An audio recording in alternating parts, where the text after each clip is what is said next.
All right, I suggest we get going. Hopefully people in Zoom land can hear us. I don't know, Keith, if you're able to open another Zoom just to see, because I had to hide all of that so that everyone could see the screen. Well, welcome everybody. I hope this will be, we left a lot of time for discussion. And I hope you will be able to see why. Just a reminder of the code of conduct. I don't know if you've seen this slide before here, but it's very important, and it's important not to stop seeing it, even though you've seen it many times. I believe I've set up Zoom okay. And Keith, would you mind checking Slack as well? Okay. Yeah, it's pointed at the desk there. I could try to climb up and move it, but yeah, if you don't mind, I think it's probably better just to leave it. And sorry about that. I think we're just going to leave it that way. And I can't even turn off the camera from here. I tried. Okay. So what's the purpose? Well, as we go into commissioning, and once we put the camera on the telescope and start taking images of the sky, there are ways in which we need to plan to communicate. And we are started writing down the policy, and it's in draft form. We want to go over the salient features with you and hear feedback, so that as we complete the document, we can take all of that into account. So I will just give a brief introduction, talk a little bit about the boundary conditions during commissioning, timeline, and what we're after here, which I just explained why we're here. And then Keith's going to go through most of the details for your feedback about information and communication during each phase of commissioning. And as you see, we have a good long time for discussion back and forth. What do you mean by that? And have you considered these aspects of it? So that's really our goal of our session here. Okay, so there are three big kind of overarching goals here for the policy. One is obviously the Rubin science community needs timely information about the technical and scientific performance of the observatory to prepare for science analyses. And we want to get that information out as soon as possible and absolutely in a timely way.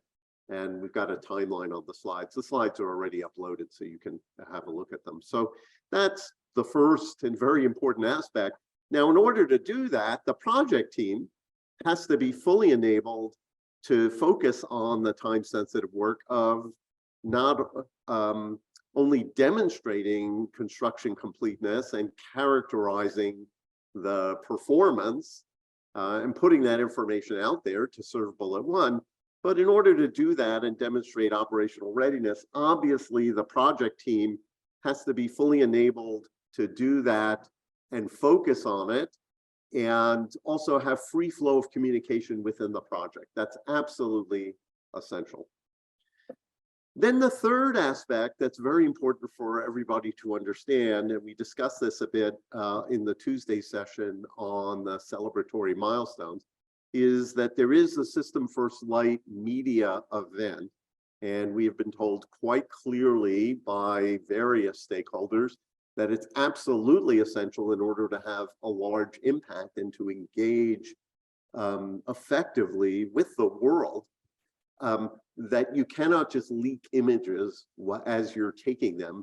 You need to hold back and then have a big kind of media blast. So no images are going to come out, and certainly cannot just be put out there without a process for approving them, reviewing them, and approving them. And the major first release of images is going to be for System First Light. And we're not going into those details here we went into those details of the Tuesday session, and I've linked it there, so please have a look at that.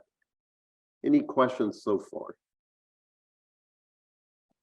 Now, there are some boundary conditions that we need to discuss. First of all, there is this document RDO 13, which is the Rubin data policy, and it's worth actually just reading it for policy number 516, which is science data from commissioning, which is the relevant topic here.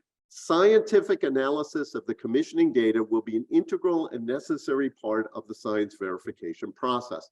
All commissioning data used for science will be released to all LSST users prior to any publication by anyone. And I think I put that in boldface. It might not be boldface in the document. I can't remember. But members of the commissioning team may not submit science papers to a journal and or the archive based on commissioning data prior to the release of those data to LSST users, but they may undergo the Rubin Observatory Publication Board process. That process is part of the construction project in advance of release of those data. Okay, so in order to understand the scientific performance, people in the project are able to start some versions of science analyses in order to be able to make sure that the thing is going to be able to do science, but nobody's going to release any science result in any way. And we'll get into the details of that. That includes collaborators who are outside of the project until the data are just public to everybody. In other words, public is public. Okay, so that's an important context here. So the other aspect is we've been functioning in a very transparent fashion. People have been just pasting images on open Slack channels and meeting pages to anyone in Rubin, and that's Rubin writ large. On LSSTC, there are open Slack channels where people post images, and that's actually, it's a really good thing. And Technos are world readable, even as I've learned, even as you just start drafting them, the default is that they're world readable. And all those things are really, really good. But there are some other boundary conditions that we have to respect during commissioning. And here they are. So during commissioning, engineering and imaging data will be embargoed for all non-project team members for a period of at least 30 days following the observation. After the 30-day embargo, only with explicit approval may proprietary information, meaning, well, we'll get into the details of what that means, including data products from commissioning. Let me start the sentence again. After this 30-day embargo, only with explicit approval may proprietary information, including data products from commissioning, be shared outside the project team. So that's a very, very important boundary condition. You take an image, it just cannot go outside the project team for 30 days. Okay. Second aspect is that project team members are required to use only approved project tools and processes for communication. We'll get into why that is. Data access and analysis, documentation, software development, and so on. In practice, we actually expect most of the work done by the project team on the commissioning data will be done within protected directories at the Rubin US data facility at Slack. Okay, so people working on the data will be using the data facility at Slack, and we can't just copy and paste images and post them on open Slack channels. From the time that the camera is on the telescope and looking at the sky, those images have to be only shared and discussed among the project team in these spaces. Are you planning on closing all of our open Slack channels? I don't think so. I think they would be, so there's a group looking at implementation of the policy. And of course, from the point of view of us trying to actually commission, we don't care we care about the implementation as much as the policy because we don't want things to get in the way. It would either likely be locked Slack spaces, locked channels on the existing space or in other space. I think people are looking at the pros and cons of that. And if people have input on that, that would be great because the people doing the work are the ones who are the most important. Okay, and then the last thing is that to maximize opportunities for public engagement, we're embargoing all images prior to major event releases like the System First Light celebration because those leaks severely compromise public relations effectiveness. And how we develop those images and make sure that they're embargoed is something we also need to discuss between now and then. So embargo in this context means cannot be sent to one of these public sites, but it can still. Yeah, I'm imagining a use case that where Princeton University, a member of the Rubin team, gets images and wants to show it in a formal discussion, people sitting around it. Are those people all in the project working on commissioning? Well, that's the question. No, then the answer is no, you cannot. Okay. Yeah. So Can't show, your dog or, yeah. People will get sloppy. Exactly. And you can see it's already Yeah. And listen, we love all of these images, right? I mean, we're absolutely very excited about them. And people have worked really hard, but they need to stay within the project. And the System First Light is going to be even more, there's going to be even more pressure. And how we work on those internally is again something we need to work out. Yeah. Keith will get into that. I'm using a mic. Oh, well, okay. All right, for those on Zoom, everybody agrees. And so we can, no, I'm kidding. I'm sorry, I didn't repeat the questions. So Michael Strauss asked if you're working on the project on commissioning and you've got a bunch of other scientists who are really interested in how Rubin's doing when you're at coffee or lunch or whatever, can you just open up your computer and show them the images? And the answer is a hard no on that. Yeah. And then there was a question about what an image actually is, and Keith will get into the detail of what the data are. Other questions? Did I forget anything else anyone asked to repeat? Again, I want to stress it's not like every one of these things we're talking about are just already written in stone, but we are writing them down and we need to get feedback on that specifically. How's this going to cause a problem? And it's so different from the way we've been operating that we need this discussion. Okay. Just for context, we don't have to go through this as much. Leanne showed a version of this chart. It's just useful to see all the things you've seen in documents talking about release plans and so on and tables. We found it very useful to make this graphically to look at it. And there are a few aspects I want to draw your attention to. First of all, what we are talking about here is mostly this part, the left part of the slide. We spent a lot of time in this meeting talking about the right part. That's fine. But I want to call your attention to data preview too, because it's really important that in addition to putting out the data, we also need from the project side to have the performance construction papers complete and out there. And we're also imagining during this whole time, even when image data are embargoed, that what we know about the performance of the observatory will be in Technos, that will be first internally reviewed, but then pushed out there as soon as they can, because people need to be able to understand the observatory and plan for science. The next thing is that we are here wanting to do our absolute best here, that as soon as the nightly survey prompt process visit images are, useful and good enough, we would like to put those out there. And so there's a best effort to put those out again, to get data into the hands of everybody as early as possible. And Michael Strauss, you have a question.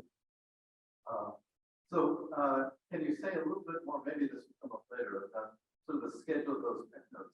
And there's a lot of interest among the science collaborations that are very eager to see progress and understanding how that communication out to the science community. We'll get to that. Yeah, thank you. So that doesn't mean that a wall goes up and you don't hear what's happening at all. There will be like weekly digests and plans.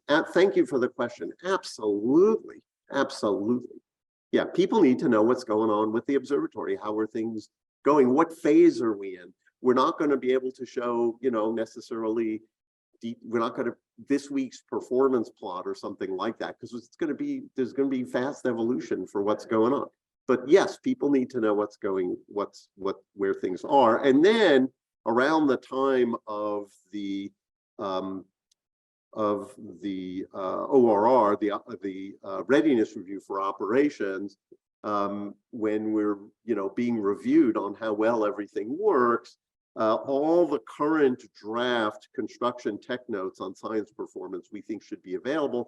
They may continue, of course, to be updated between here and data preview 2 and even further on in time, but that's the time scale when you ought to be able to see the details of the system performance. Remember, we've got a very compressed schedule here from the time we're actually taking data on the sky with the camera through optimization and the science validation data taking.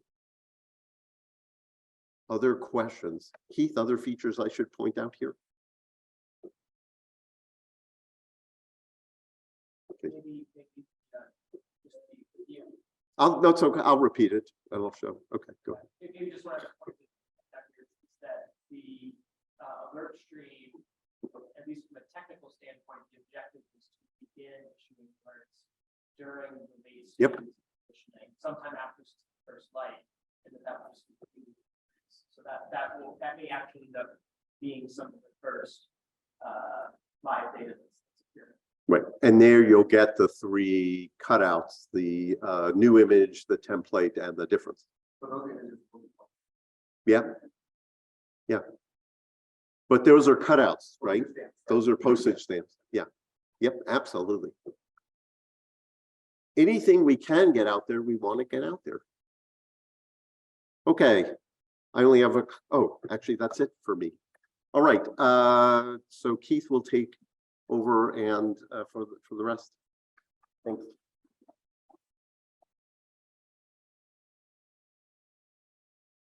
Okay, so Steve talked through the boundary conditions, and now here comes a whole bunch of slides where basically we've taken the last several months and attempted to try to write down an interpretation of what this actually means at a level that is interpretable to all the scientists and folks on the team, as well as to the community. Okay, so this is a draft, right? And we're looking for feedback. So let's start with definitions. So the project team includes all individuals working for Rubin Observatory. Let's see if I can move this real quick. All individuals working for Rubin Observatory who have access to proprietary engineering and on-sky data from LSST-CAM prior to their release, which includes all Rubin Observatory staff, as well as participants in the sitcom in-kind contribution program.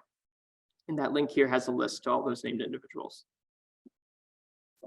Focal plane scientific data, as was mentioned earlier in the boundary conditions, corresponds to proprietary data products from on-sky imaging with LSST-CAM as defined in the Rubin data policy. So effectively, if it's a data product that would be covered by the Rubin data policy prior to the release, it's a proprietary data product. A derived data product is defined in the Rubin data policy as a data product that is derived from LSST proprietary data, but that cannot be used to recreate any proprietary LSST data products. So an example of this could be, say, a color diagram of the stellar locus, or a row statistics plot that shows ellipticity residuals as a function of angular scale, right? Those are plots that contain information, but you can't use those plots to recreate the catalog data that went into generating them. I see at least two questions, hands up.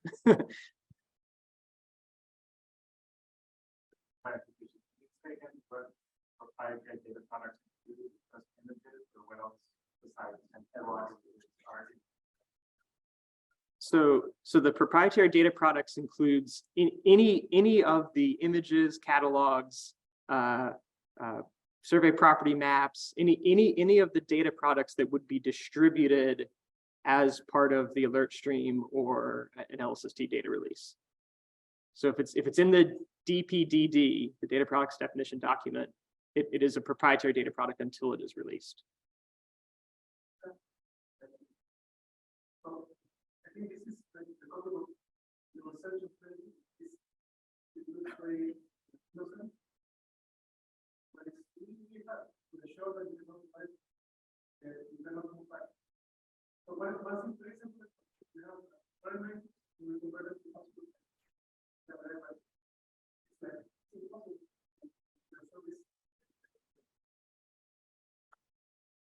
I might hand this question to Phil, actually, regarding the derived data products. Yeah, I definitely agree that it needs unpacking to understand it. The intent was to have derived data products that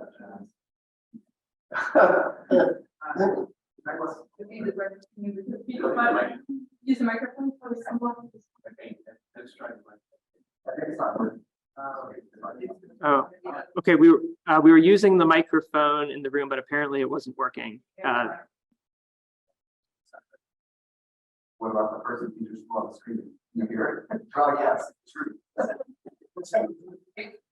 All right, we're switching to a new microphone now. They both like. Okay, I feel okay. Phil, if you could repeat the question. Okay, why don't we right now? I have transcribed it in the Slack. So how do we do that? Okay. With the microphone. Okay, I agree with Francisco that it takes some unpack this definition of derived data. I mean, the intent was to enable exactly what we're talking about, that is communication of results, but not communication of data. And so I think probably what we need to do as part of this process is write down some examples for ourselves so that it's clearer. There are some examples in the IPD to get started, but I think you might want to build it out. So the examples given are of GDPs as envisaged for during the survey. Could be something like, as Pete says, a result, a color card diagram. But you could also imagine a very small snippet of a catalog that allows people to share coordinates to follow. That's an example of a meeting. But very small, just a handful of objects. Another one was a sufficiently transformed catalog that you couldn't go back and reconstruct the basic magnitudes. So, for example, a list of photos without the input. Hold on, without contact it.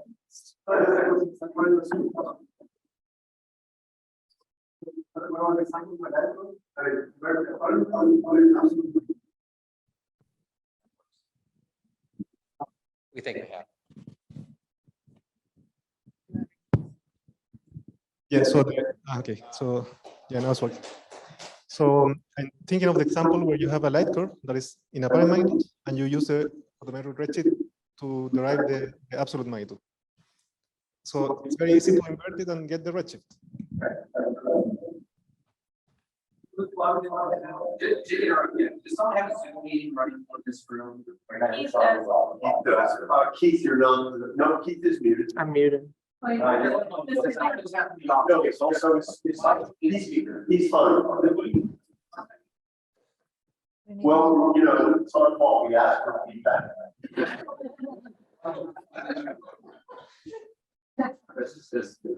Yeah, It is. on this side. No, it's not.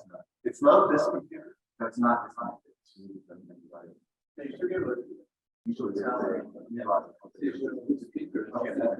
Now, This is Ian talking. I don't hear it. Not perfect. Okay, so Francisco, your most recent question was, what about, I make the transform from magnitudes to absolute magnitudes, something like that. I think that would not be in the spirit of a derived data product. The thing to keep in mind is it's the high level result that allows you to discuss the scientific implications with people, but isn't recognizable as an LSST data product or a simple transformation of it. That's the goal with the DDPs. Can I make a suggestion? I think there's a green. You are right. I hear myself echoed through Zoom. Exit out for a So, second. I think it's an important point. It's a bigger issue than just during commissioning. We took this definition from an existing document. Thank you for it. You're absolutely right. And I suggest we try to move forward, and we can come back to this if there's time. So I assume that this means that we're only talking about things from LSST CAM, which explicitly means things from the Oxtel, anything from the engineering facilities database. It's coming. It's coming. Okay.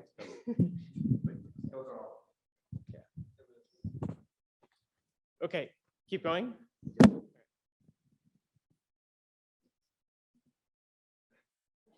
Okay, here we go.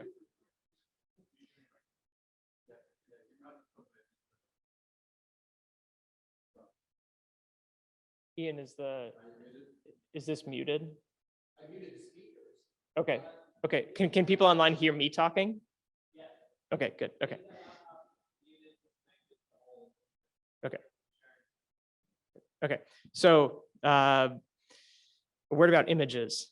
So all pixel images and representations of pixel images of any size field of view, including individual visit images, coed images, and difference images based on LSST CAM commissioning on-sky observations are embargoed for a period of at least 30 days, with the exception of alert postage stamp images. So what this is meant to capture is that it's both like the FITS file, like numerical, array of numerical values, but it would also include a PNG representation of that. It would include like a screenshot that you take with your smartphone of a computer screen. It includes all representations of images with any level of ISR applied. The exception here are the standard alert postage stamp images, right? And that would be both the science image, the template, and the difference. So the reason for that is that allows the alert stream to be released during commissioning. But any other images or representation images are embargoed for this 30-day period. Katrina seems to be trying to say something. Right now we're not on Zoom. Can the person on Zoom that is trying to say something, that may be trying to say something, unmute, and we see if we can hear you? I can repeat the question.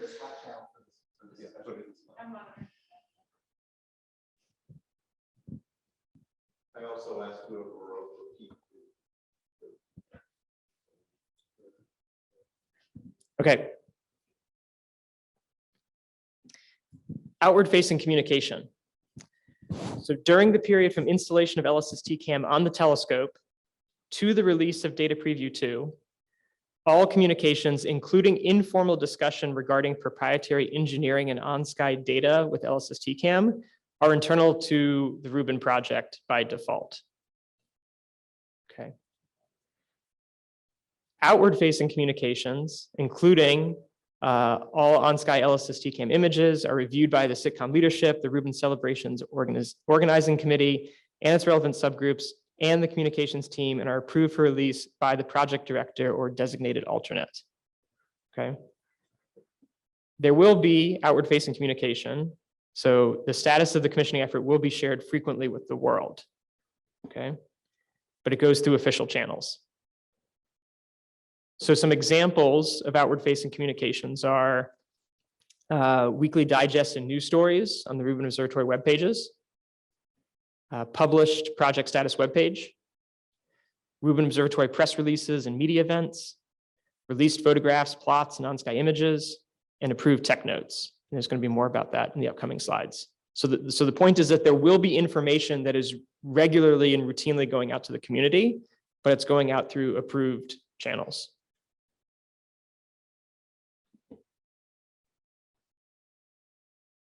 Okay.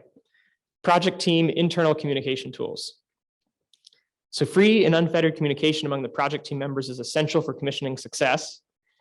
Project team members are required to use only approved project tools, platforms, and processes for communication, data access and analysis, documentation, software development, work management, etc.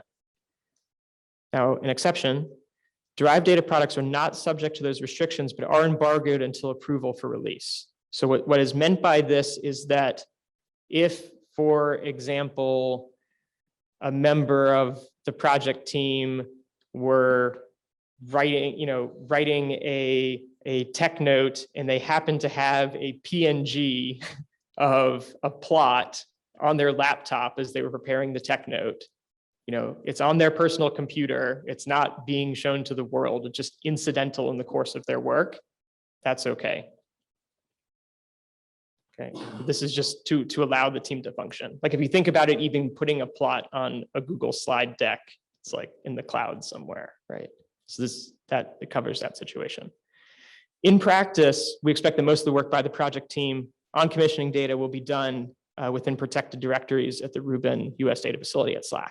So the data products reside on project computers, but if there happens to be incidental use of derived data products that are not released, right, but just on a personal computer, for example, that would be acceptable. Yep.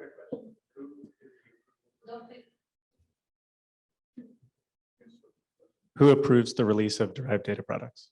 We're coming to that. That's coming. Yep. Derived data products. Next slide. Okay. Prior to the release of associated data products as part of the early science program, derived data products from LSST-CAM on-sky commissioning data may be shared beyond the project team only in the following situations. So 1, the derived data product has been approved for release in one of the official Rubin Observatory outward-facing communication channels. So those could be, for example, the press releases, the news stories, on the website, if it was going through some sort of official project communication. Or 2, the derived data product is documented as part of an approved tech note. So we'll talk about tech notes next, but this is the other mechanism. Derived data products that represent visit, coed, and difference images from LSST-CAM on-sky commissioning, with the exception of the alert postage stamp images, are embargoed for that period of at least 30 days. Okay, so in this case, a derived data product would mean like a non-image type data product.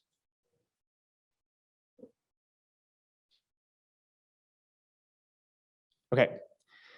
Now we come to the discussion of work assignments and the general status. So during the on-sky commissioning period with LSST-CAM, members of the project team are allowed to discuss the technical details of their work outside the team, and they may freely discuss aspects that do not relate to specific on-sky data products from LSST-CAM or interim science performance. So an example of this is that you would be welcome to say, I'm on the commissioning team and I am working on validating galaxy photometry or photoz's, for example. But you would not be allowed to say, we took images last night and the seeing was 0.4 arc seconds, and we were so excited, right? Like that would not be appropriate. So you can talk about technically what you're doing, but not the specific details of the data. Sorry, I'm just thinking of the use case of Princeton, sorry. So as you know, there's a large group of people working on the software. I am not one of them. Yep. So it would be inappropriate for Robert to come into my office and say, gee, our astrometry is good to 0.2 milliarc seconds. That would be explicitly. But it would be Yeah. but it would be fine to say, we are very interested in validating the photometry. We're doing comparisons against Gaia. Claire Saunders has been working on a new algorithm, and this is how it works. So all of those kinds of technical discussions are welcome and encouraged. We want the project team to be able to, describe what they're doing, but not, specific information about the data products. It's going to make our group meetings interesting, but okay, thank you.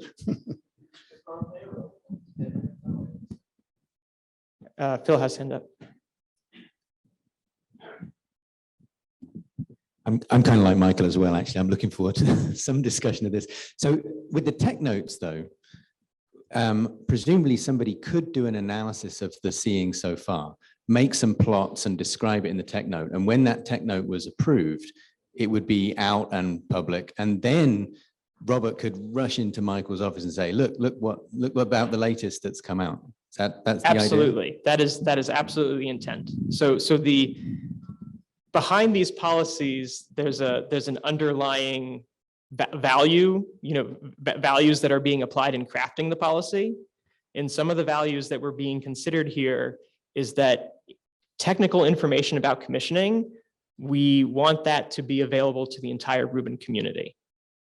The situation that we were trying to avoid is a situation where members of the project team are talking to their friends and somehow providing some kind of privileged information.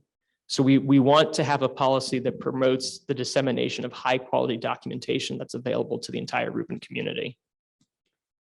Related to that point, obviously you're going to be very busy. Is there a sense, and this is I'm not asking for you to commit to anything, but is there for a sense for roughly the cadence of some of these notes to make sure that if you're super busy and stressed, that leak doesn't happen, but the tech notes do? Yeah, so we'll come to that in more detail about what that process for the approved release is. Yeah. Is Jonathan Sick, our documentarian, would say, document or didn't happen? Okay, so for the discussion on the general status of commissioning, we would ask project team members to refer to project approved resources for information on the progress of commissioning activities. So the rationale for this is that there could be a lot of noise about exactly how things are going, what the schedule is. We would like the project team to speak with a single voice regarding the overall timeline and progress of commissioning, just for clarity of communication. Okay. Next topic, Oxtel, electro-optical data from ComCam and LSST-CAM, and non-proprietary precursor data. So as is the case now, and will continue during commissioning, derived data products resulting from the analysis of Oxtel data sets, electro-optical data sets from ComCam and LSST-CAM, as well as non-proprietary precursor data sets, for example, hyper PrimeCam and dark energy camera, and non-proprietary simulated data sets, for example, DESC DC2, may be openly discussed and shared. Okay, so for example, you would not be able to distribute proprietary data products from Oxtel, right? But you can freely discuss those. You can post plots on Slack. Those can be freely and openly discussed. Yes.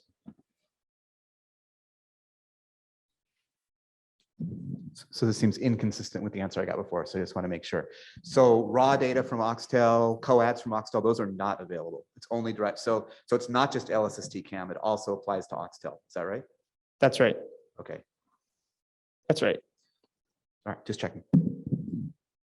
What about stuff from the database?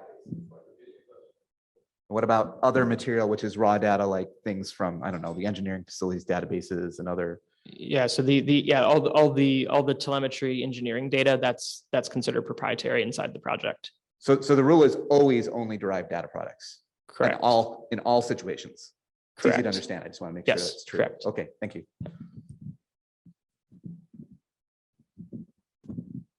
I don't understand what electrical optical means here. So that's a restriction on LSST-CAM that I don't know what it means.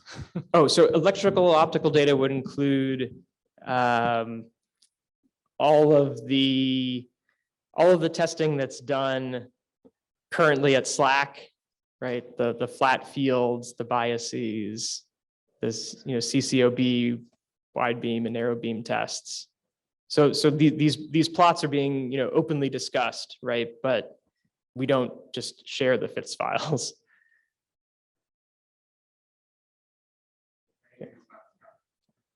Right, things that are not Sky.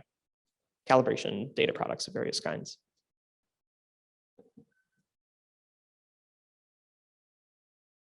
Okay.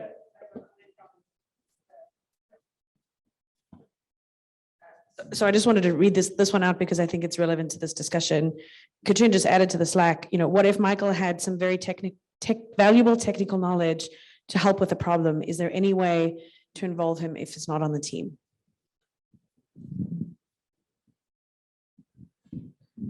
Okay, so the Rubin Observatory, the commissioning team, this is stated in the Rubin data policy. It states that the Rubin Observatory team can basically take members of the community and make them part of the project team. And in fact, this has already happened. Like an example of where this has happened is the International In-Kind Contribution Program and the US-Chile Announcement of Opportunity Program. So we have chosen an implementation of that policy by making an open call for contributions, okay? We use that approach because we thought that this was, the most equitable way of doing it, to have an open call rather than to, sort of, ask people in a less open manner. If there were a situation where some specialized expertise could be extremely valuable, then that would be an option for the project team to take that individual on.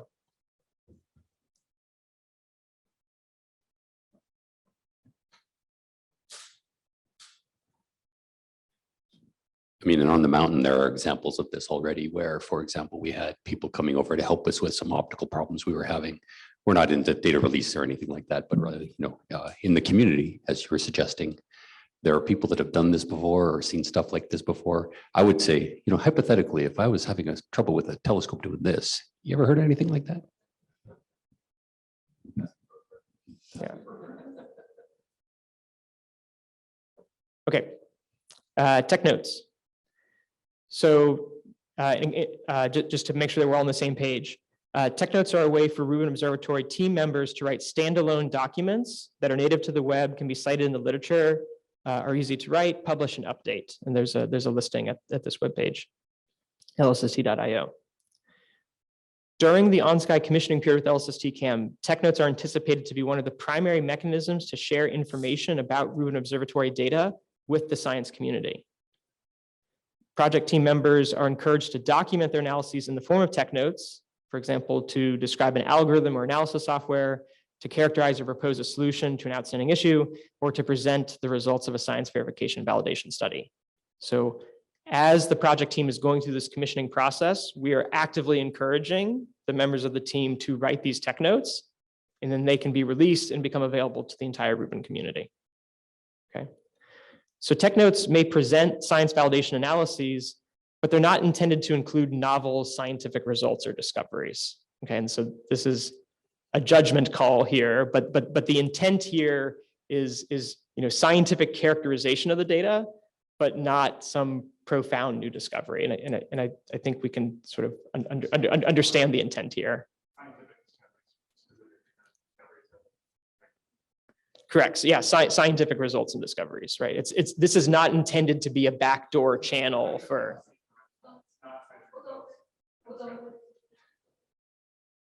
Right. My point was that slash results and discoveries are both modified by scientific, Correct. which is not obvious in that the way that sentence is written. Yeah.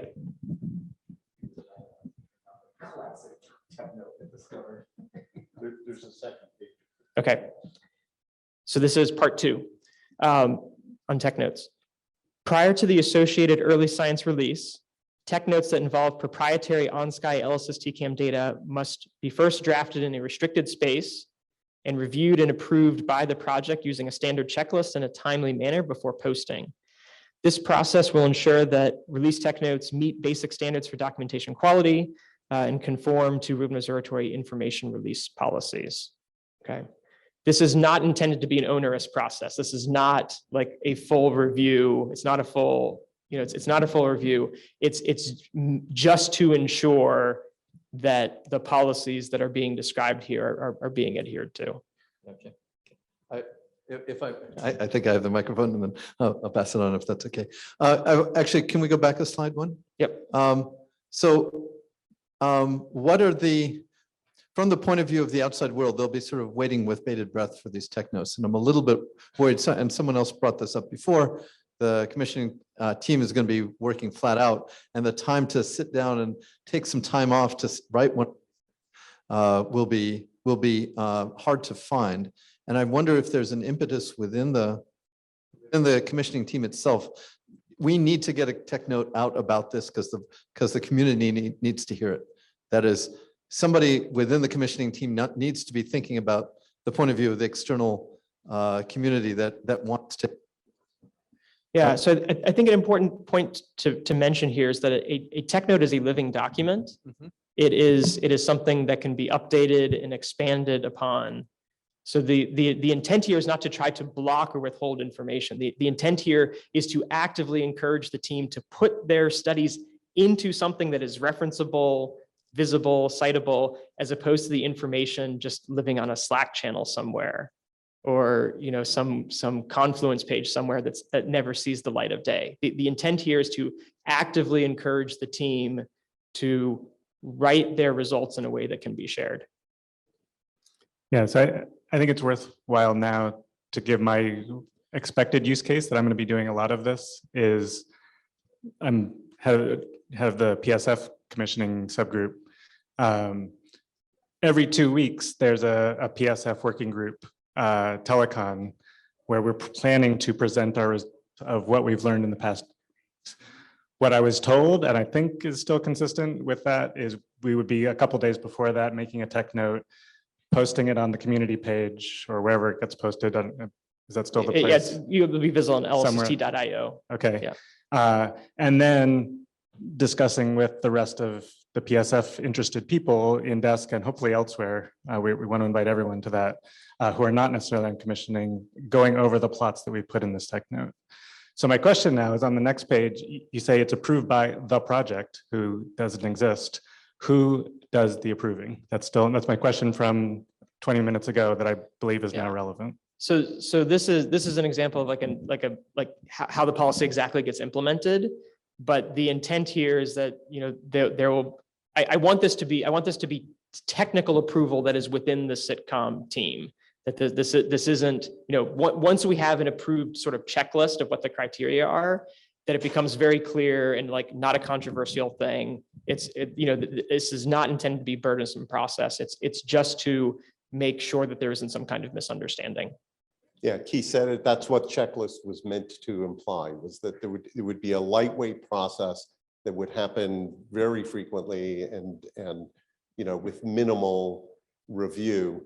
But that we need to just check that the basic intents here and the rules aren't being violated. The other thing, of course, is, sorry? No, we would have to have somebody in the loop to sign off at all times. And that it would be a small number of people. It doesn't need like a monthly publication board or anything like that. The intention is to get this out. And then of course, the people who write the Technos, if they want to talk to their friends about the result, everything that's in that public tech note is fair game for discussion. The only thing is that person will probably need to get back to work on the next week's work. So we want to be careful that people are not, or unduly burdened. But at that point, it's public and the details can be discussed. World public. Public is public. Yeah. Somebody else. So there are just 2 questions from Slack. The first is, what is a restricted space for TechNote? And I imagine that I'm just going to answer the question because I think it's just wherever you're working on the USDF where you're allowed to. But then the second question was, does the project have a large enough private GitHub space to host the in-development proprietary TechNotes for our existing TechNote is designed around making a GitHub repo as a step 0 of making a new TechNote. So they're worried that there actually will not be enough space to develop all these TechNotes. Yeah. I just want to double check. I think what you said before is inconsistent with what Mike wants to do. Because I think what you said is there's a minimum time of 30 days. Even for derived data products that come from. No, during the no, no, commissioning? no. No? It's only for, so You said derived data products. no, derived data products that represent visit, coad, and difference images.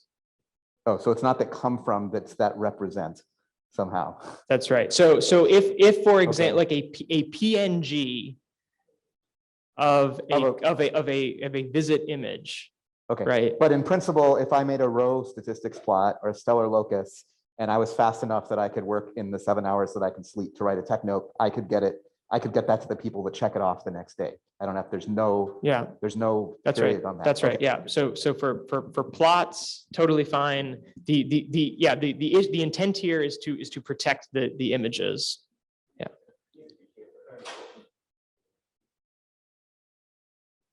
I see another hand up from Mike Jarvis. Sorry, but two mics here. Here's a hypothetical. We take a look at the data and all of a sudden the PSFs are truly terrible. Something's completely out of whack, 4 arcsecond images. And someone sits down and writes a tech note. Is part of this approval by the project saying, oh, that's going to be sensitive, that's going to look really bad in the agency's eyes, let's not get that? Or is the approval simply going to be, let's make sure that that we're never violating that 30-day embargo rule? If you understand what I'm. Yeah. Yeah. I'm thinking through use cases and. I'll just add similar use cases. So almost all of the products I would imagine sharing sound like they would be easily just derived data products and easy. The exceptions are first donut images. Those could be very useful and getting people to kind of brainstorm about like, what is this weird feature that we're seeing in the donuts? That's an image that you can't do any science with it. It's not useful for anybody other than commissioning people. And then if there's like really weird focused stars, I can imagine saying, you know, here are near the center of the field of view, the stars look normal, but on this edge, it's got this weird, crazy ellipticity. Anybody have a clue what could cause that? That's also images that don't sound like they should be violating, but I think the way it's written right now do violate the rules. These are great points. We will, yeah. So effectively, like what you are hearing now is us trying to brainstorm all the what ifs. And so like, thank you for bringing these other what ifs, because it helps us to think through this. I will say that, of course, there's a big distributed team of people on the project. You would probably send that donut to them first. And then if there needs to be more consultation outside or we're stuck. And then the other thing is the purpose of the Techno review is not just the 30-day embargo aspect. There are other aspects to it. That's why there's a checklist. As far as, let's say for a given night, the PSF goes to hell, that's your example. I think the question is, it's a great question and we need to work through it, but then we'd also have to explain what's the value added of sending it out that night as opposed to 2 nights or 3 nights later when you might actually understand it and not cause too much unnecessary consternation. So that might be an interesting edge case to consider. I think the more important gist of Michael's question is not that case. It's the case that we find out we start working and the optical PSF is way worse than we expected consistently. And we want to document that. Yeah, that will happen, but okay. But let's say after the period that we expect things would nominally be okay, there's a problem and we want to support that in tech notes and describe it. So his question is somebody going to stop you from doing that because somebody might say things are going poorly and somebody might be upset? That's his question. Yeah,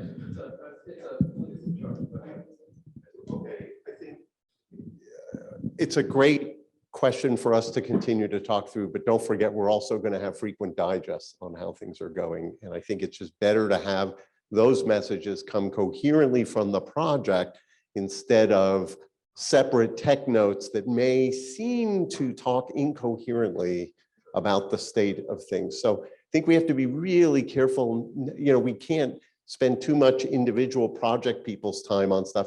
nor do we want to spin up things unnecessarily in the community. So I think there might need to be some judgment there. And I think some coherent statements in cases like that are important. But, you know, I mean, of course, before the AOS is commissioned, it's going to be, yeah. I don't think we need to send out an emergency tech note on that shocking event.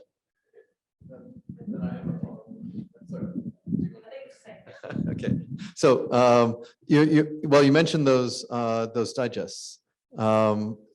Is there a slide coming up about those, or is there a slide coming up about the digest? If it is possible to communicate to the broader scientific community, expect a digest with all the latest, sort of a summary of where we stand every 2 weeks. If we can say something of that nature, that would be very valuable. Yeah, okay, very good.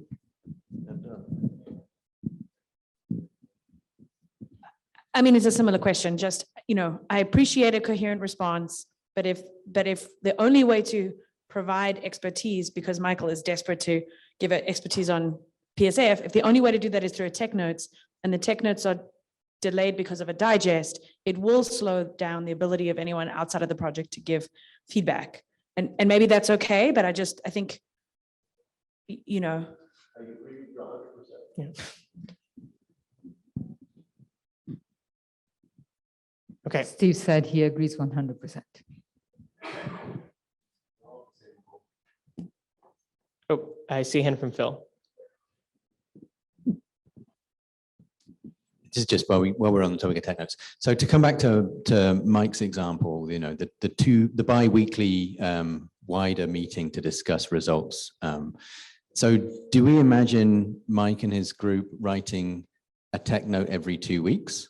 Or do we imagine a tech note that is approved somewhat early on and then updated as a living document from then on? Yeah, without approval each time. Yeah, the way that we have, the way that we've been thinking about this is that there's an initial approval, and then once it's approved, it is, you know, the clear expectation, right, that all subsequent updates must conform to the checklist. I mean, the checklist will not be a hidden thing, right? Everyone on the project team will understand, you know, what is entailed, and it should just be not controversial. And I think if it's a situation where someone really has a question, then we can have a conversation. Yeah, so that's good. So once that approved, we can think then of tech notes as approved channels with the checklist, and then that perhaps gives a more dynamic way for the community to follow along with Mike's studies. Correct. And the intent, and this is in our draft plan now, is that once a tech note has been approved, it is, you know, implicit with that approval is that the tech note has a well-defined scope, and that it doesn't start wandering off into, you know, completely different topics. Like we don't want this to be sort of like a workaround, but I think we understand the spirit here. I'm sorry, I just one more clarification, and I'm really not trying to be difficult, but imagine the PSF is great for 4 weeks and then is really bad. The tech note has been approved, so it's a living document, but then what happens? Because you would, you know, the new, I just want to understand the process, and maybe I'm being too facetious, but. I don't think there's anything inaccurate about saying that over a given domain, this system had a given performance. I mean, that is still a factually true statement. Yeah.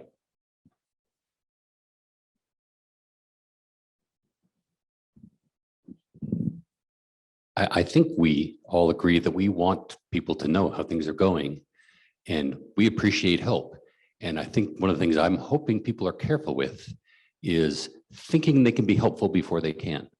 You know, I mean, I want to be on that mountain for the next year, and noise isn't helpful. But if we say, you know, if the raw, you know, for example, the example that we gave, and Steve answered exactly like I wanted to, in if we're stuck for months with a PSF that's terrible, I'd rather the project office come out with that and say, hey, we're struggling here. I don't want to, you know, I don't want just a channel that not everybody's watching to, oh, look at these guys just suck it with their jobs. You know, not helpful, right? And so, I mean, I really think there's a balance here. We want you to know, we love when you're helpful. Some of these scenarios that you've walked us down of, it's been great for 4 weeks and now it really sucks for the last week. Yeah, that's information, but I don't know that's useful.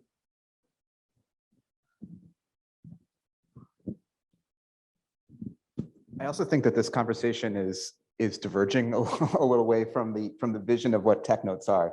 The tech notes aren't supposed to be ways to communicate the status of the project. There are other ways of doing that.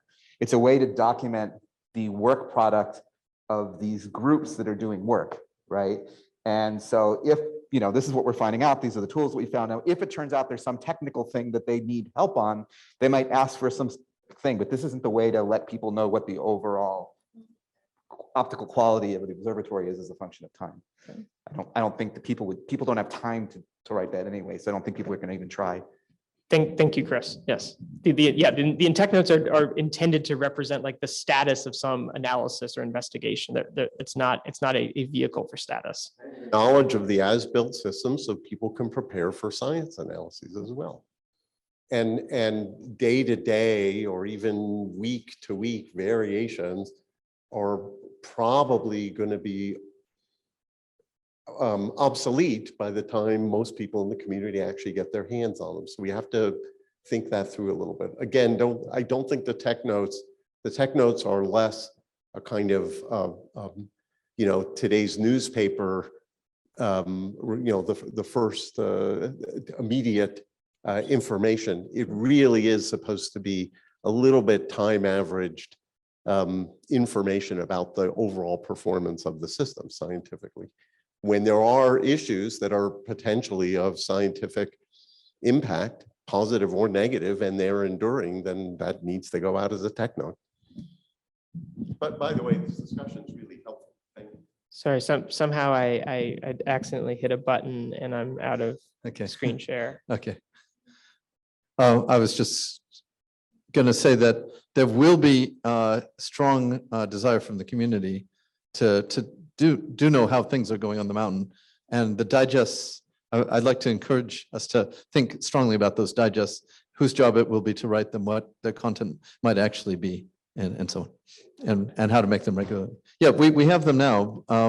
I could imagine that during commissioning they could become. Right now, each item is like 3 sentences long, and I suspect I hope that during commissioning they could be a bit more substantive, as it were.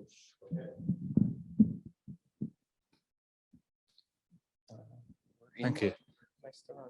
That's what I'm trying to figure out. It looks like it's still on Zoom. Oh, there it is, yeah. It's still on Zoom. I just needed to get back to Yeah. screen share. Yeah, I'm trying to figure out how to do that. Oh, no, it's just that this is just. We got to get the tool that's up. We hit it. Oh, I see. And I'm trying to figure out how to unhide it.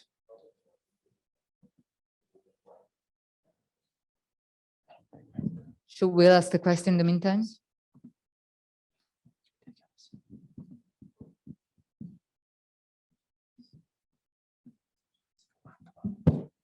Chris was just asking the difference between kind of private and public tech notes. So let me just clarify.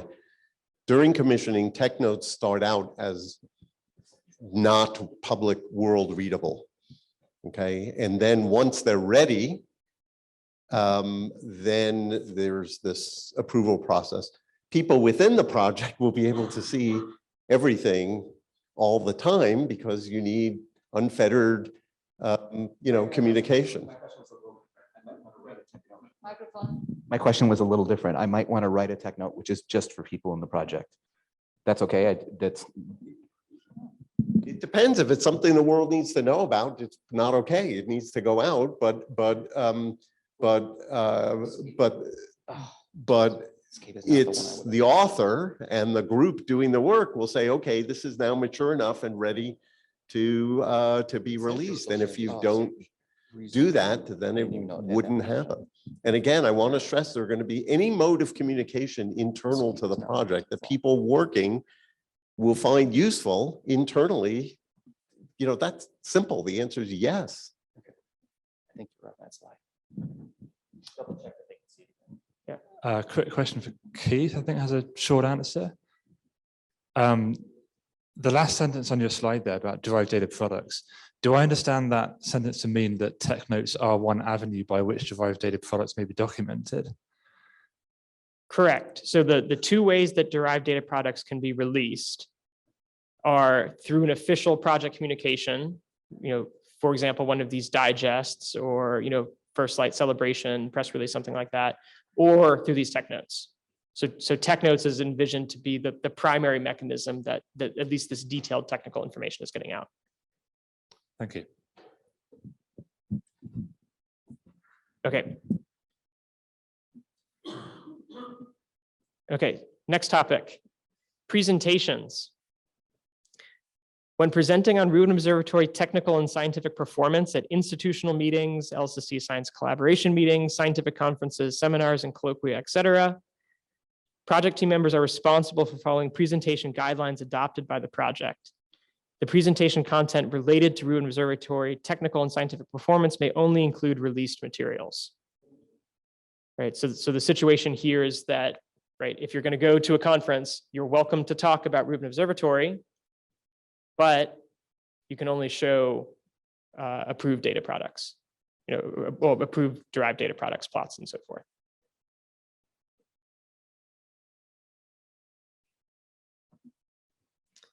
External proposals. Members of the project team are welcome to include descriptions of their commissioning activities to support external grant proposals and observing proposals. Embargoed information cannot be included except with specific approval of the Rubin Observatory Project Office. Approved derived data products may be included.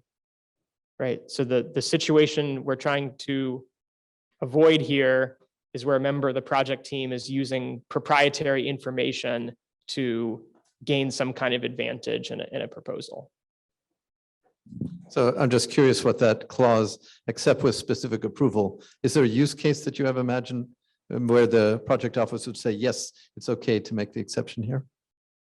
I think an example, okay, so we were trying to think of like extraordinary examples where this could come up. And so something could be like a galactic supernova, or if there was something that was like so rare and extraordinary that it merited some kind of immediate, sort of director's discretionary type reaction. These are the types of situations that we envision, and that's why it says here project office, because it would be released publicly.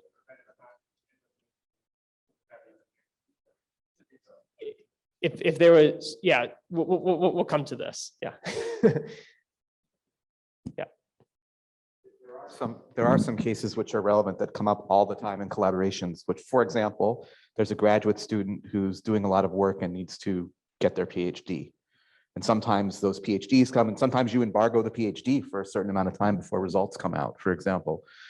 Or there are some situations where people are applying for proposals and they need the information. So I'm just saying you should think maybe broadly about this point. It's just a suggestion. That's actually the next topic here was student dissertations and theses. So at least the draft text that we have now, the commissioning area information sharing policies apply to student dissertations and theses. Students on the project team who intend to report results from analyses of unreleased on-sky LSST CAM commissioning data as part of the dissertation or thesis are advised to document their work by Technos so the improved results can be shared outside the team. So again, this is a situation where if there were like specific results that you wanted to include in the tech note in your thesis, that's fine. Put them in a tech note, and then it's fine. I think if this might be a situation where some careful thought might be needed regarding like specific embargo policies for universities, and so we might want to add some sort of clause to handle that situation. But the intent here is not to block, right? Like we know that there are many students who are on the project team and we're not trying to block their graduation plans. Okay. All right, so now we come to the topic of publications, and there's going to be several slides on this. Okay, so peer-reviewed journal publications policy. So this is a policy statement here. So the project publication policy covers all publications that describe project-funded work to design, develop, construct, commission, or operate the observatory, and all publications based on access to non-public intellectual property of the project or proprietary information related to the project. Okay. So that's the scope of what the project publication policy covers.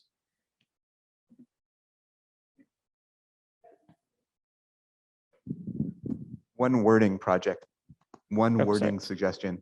So because of the in-kind program, there are lots of people who programs, because of the in-kind program, there's lots of people who are doing this work on commissioning that are not project funded.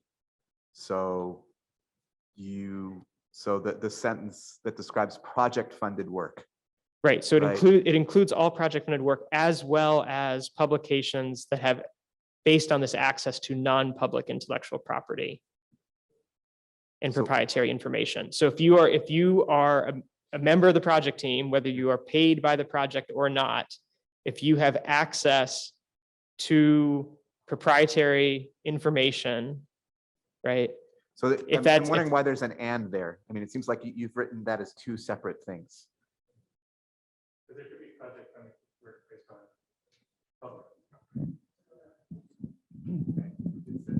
I mean, for us, the second clause is mostly the applicable one, but there's presumably also project funded work that's not based on the non-public intellectual property, but they're trying to include that as well. Yeah, so okay, so the intent of the public project publication policy is that it's meant to cover the sort of infrastructure work that we think of as like the work of the project, as opposed to science publications that would be, describing scientific results based on released data products.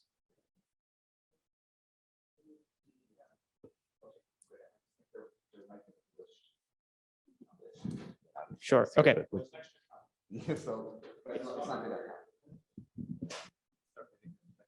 I think this text literally comes directly from the project publication policy. Yeah. Okay. So an example of these papers that are covered by the project publication policy. So Rubin Observatory is drafting a set of construction papers to be published in peer-reviewed journals as part of the body of documentation to describe the technical and scientific performance of the as-built system. The construction papers describe infrastructure work by project team members and are thus covered by the project publication policy. Okay. Construction papers that describe scientific performance will be completed by the data preview 2 release date in order to support the community to write science papers based on early science data products.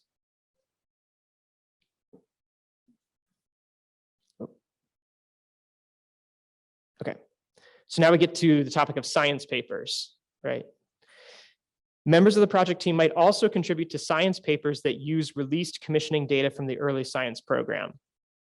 So this is once these data products have been released as part of the early science data program. Science papers that rely only on released early science data products are not covered by the project publication policy. Okay. If someone's uncertain, they can ask about that. So now we come to a situation where this is a set of guidelines, and it's meant to cover the situation that you have members of the project team, and now the early science data products have been released and are public and so are eligible for science publications. Okay. You have members of the project team who would like to be co-authors and to contribute to such science papers, right? And they have had access to commissioning data prior to the release. So while these papers are not, so for science papers that include members of the project team as authors, right, we suggest the following guidelines to promote transparency, right? So this is not a set of formal policies, but it's meant to sort of a set of guidelines that, that as a team we are trying to adhere to. Project team members may begin writing science papers based on commissioning data prior to the release of associated early science data products. Those science papers may not be submitted until the associated data products are released.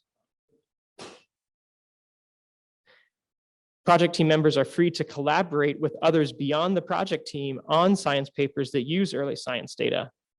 The project team authors are welcome to inform their collaborators about their intent to write such science papers prior to the release, but no aspects of any scientific result may be shared until the associated data release. Okay, So if you have, for example, if you are a member of a science collaboration, you are welcome to inform your collaborators, right, that you're working on a paper, right, but you can't say specific results. Phil? I think this means that in practice, we're going to have to pay very close attention to what goes into the tech notes in this phase of the work, because there'll be this transition between writing tech notes about the technical performance of the system and at the same time starting to make measurements of the universe that you might put in a paper. Yeah. And so it would be interesting to hear where your thinking is on that transition and how we should think about it. Yeah. So we actually included here the concept that a tech note describing science validation analysis of on-sky commissioning data could become the basis for parts of a science paper submitted to a peer review journal.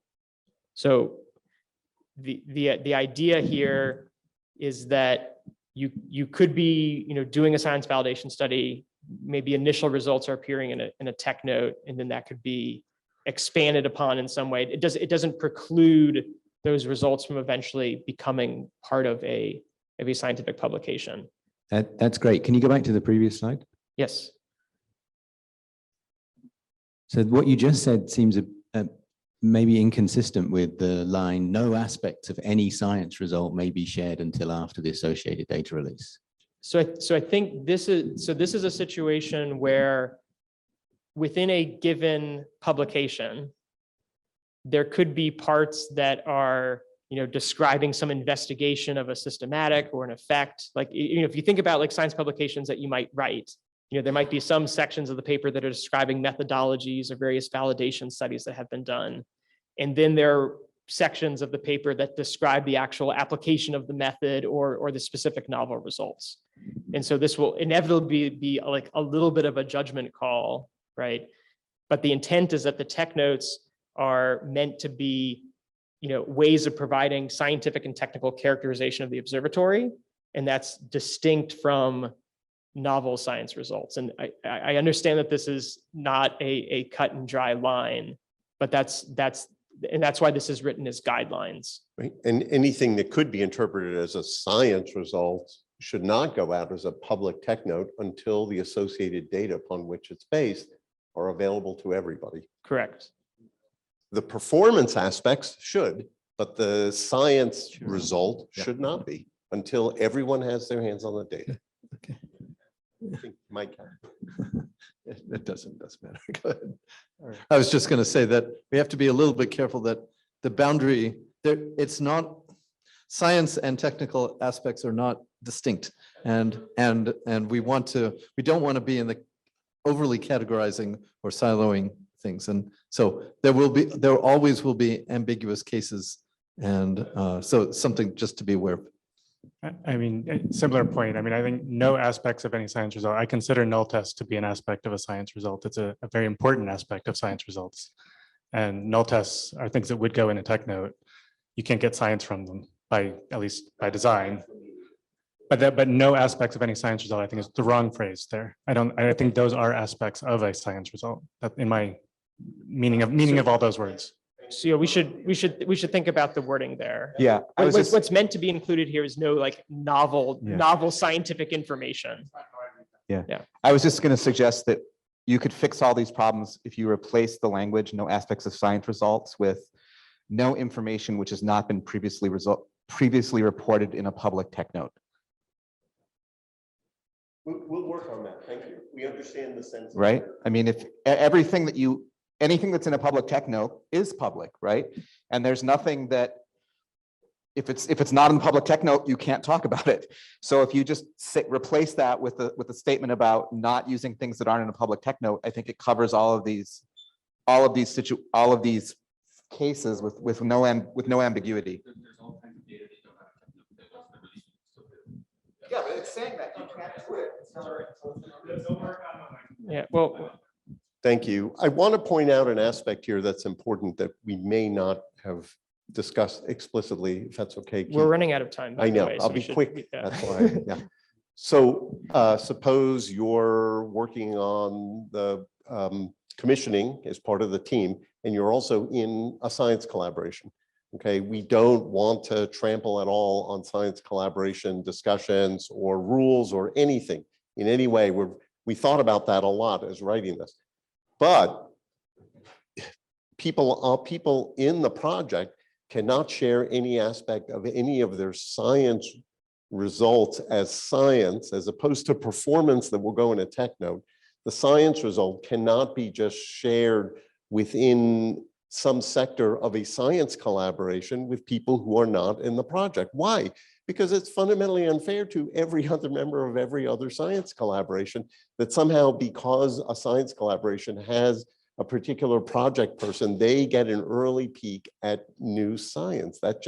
We can't have that. And that was the reason for that bullet. That was the target reason. And we get the problem with that boldface text. Thanks. So just a quick comment from Slack to clarify language. Could someone clarify the distinction between construction and science papers? If you are in a commissioning science unit and doing technical things, but aren't in construction, would you still fall under construction as a publication set? Or is there any scope for suggestions for additions to that set? Okay, So- yeah, so just from a terminology standpoint, construction paper here refers to a specific set of papers that are planned, by the project that are describing the performance of the as-built system. And it includes, project team here includes, anybody associated with Rubin Observatory, in-kind contributors, construction staff, operations staff, anyone who has this access to proprietary commissioning information. And you could argue that maybe construction paper is not the right terminology, like there could be a better name, but that's at least how we're using the term in this context. And in fact, there's already basically a set of these papers that's been defined. Okay, I'm looking at the time, and so what I'd like to do is just to go through the remaining slides, and then just so that we have an opportunity to ask questions and make sure that things get covered by the end. Okay, so this is part 2 of 4. The authors are encouraged, but not obliged, to announce plans for science publications as soon as possible within the project team and welcome collaboration. They should discuss relevant publication policies, for example, from LSST science collaborations, well in advance to avoid possible misunderstandings. Okay, the intent here is transparency, to avoid surprises. And as we're talking about, a tech note could become the basis for parts of a science paper. Okay, part 3 of 4. The authors are encouraged to circulate a draft within the project team for comments several weeks in advance of submission or public posting. Since these non-infrastructure publications are not covered by the project publication policy, there is no formal review by Rubin Observatory. Okay, so comments and feedback encouraged, but no formal review. The authors should encourage co-authorship as appropriate to recognize the contributions of other project team members. No one should be listed as a co-author without their explicit permission.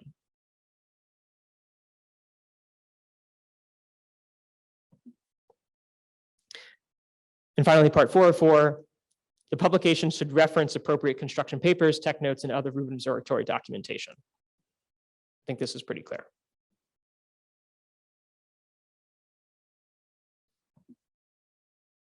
Okay.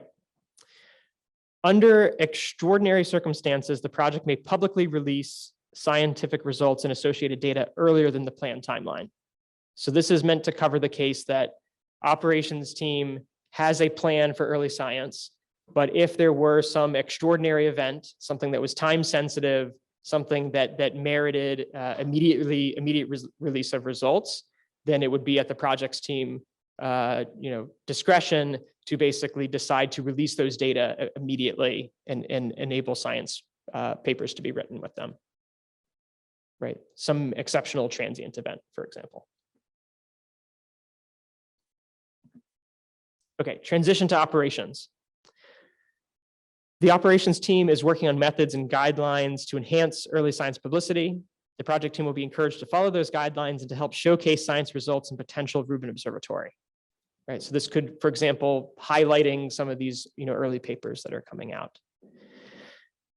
The evolution of policies and guidelines described here into operations period is in the operations team purview. right? So we are, having this discussion in the context of commissioning, but you could imagine that the same type of situation may come up before every major LSST data release, but that will be in the operations team's hands to decide whether they want to continue these policies or do something different. Okay, discussion. We've had lots of good discussion already, but now is a good time for more questions. Yeah. We have 3 minutes. There was just a technical comment that you can also look at this in the Slack, but just some discussion again on kind of the repo restricted space area, and just whether or not, we have a very clear description of how people make tech notes. Are they going to be using Emacs? How does it, are people going to have a lot of restrictions on like where they can take their laptop? So, there's a long discussion. I would just ask that you go there and I think the intent here, and and we've had discussions about this, is that we want to enable the team to do their work, right? If it is important to allow the commissioning team to do the work to complete construction and demonstrate operational completeness, then we want to enable that. We have to work within these boundary conditions, but we're not trying to put an undue burden on people. And it is a technical implementation to understand like exactly how this will work in terms of GitHub repos, but that's an implementation rather than a policy question.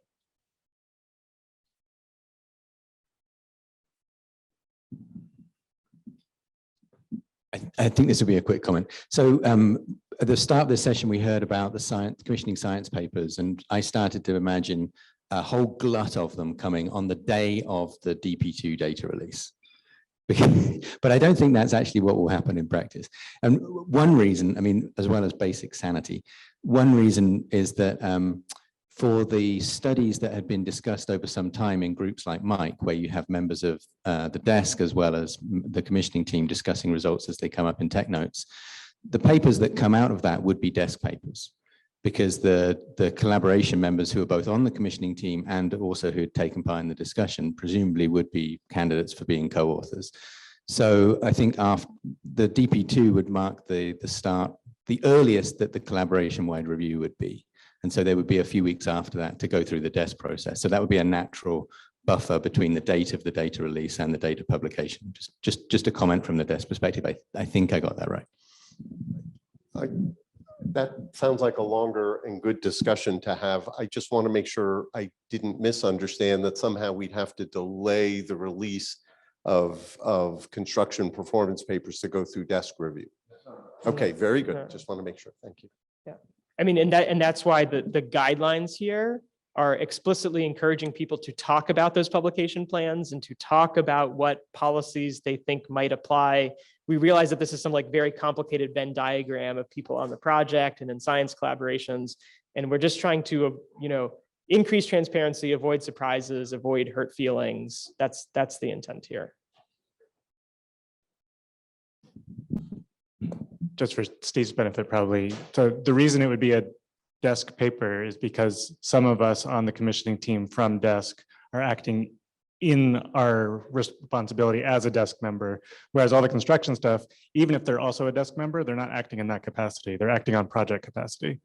So I think that's the distinction. Yeah, it's important to clarify that the in-kind contributions are not on behalf of any science collaboration, right? Just to be clear.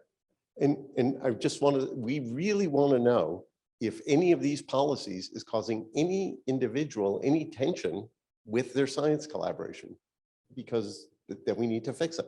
We need to address it.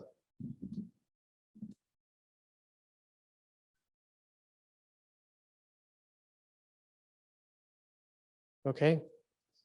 Thank you everyone for all the comments. This is a really it's a really challenging topic. So so thank you for coming with us and providing your good ideas.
Oh, no, it should be.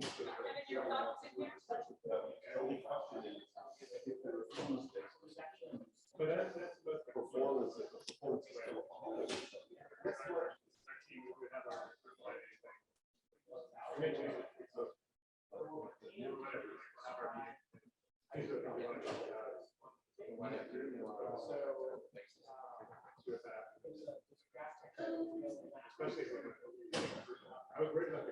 That's why.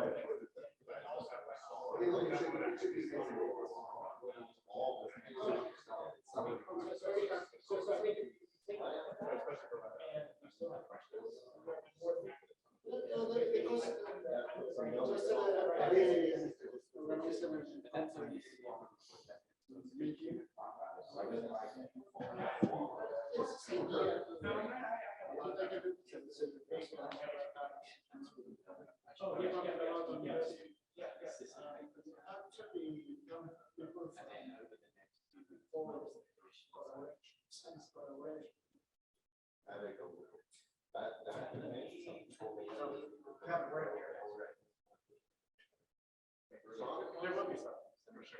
How do you like that?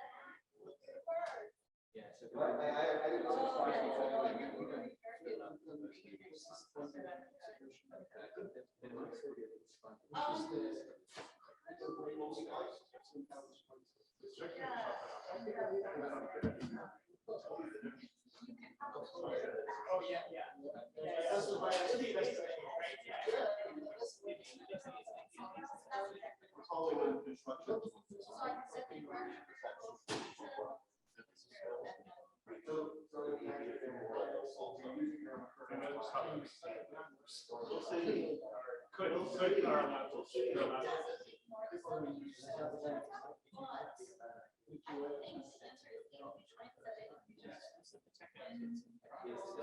For example, cover a whole bunch of different observations that are being described.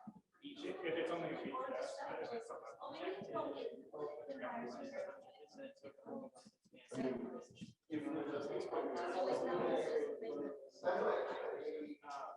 so again, this is it's not basically we're seeing transparency.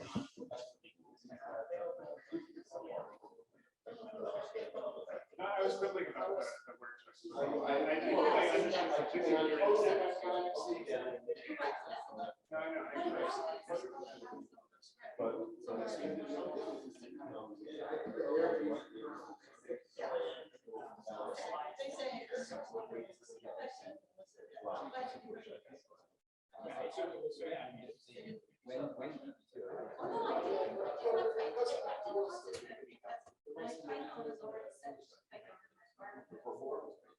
Oh, yeah.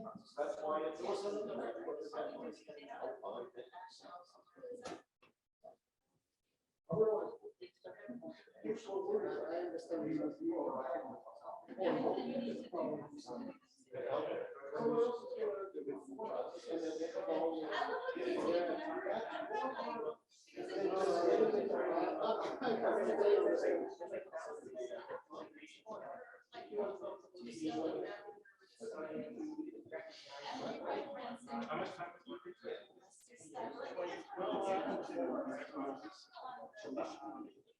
Is your laptop? No. We're logged in. Is Steve Ritz on here? Log out.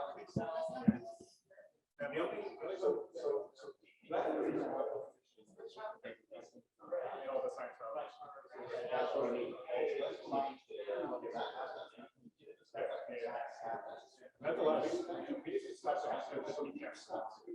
DES, we did stuff that where I expect fully.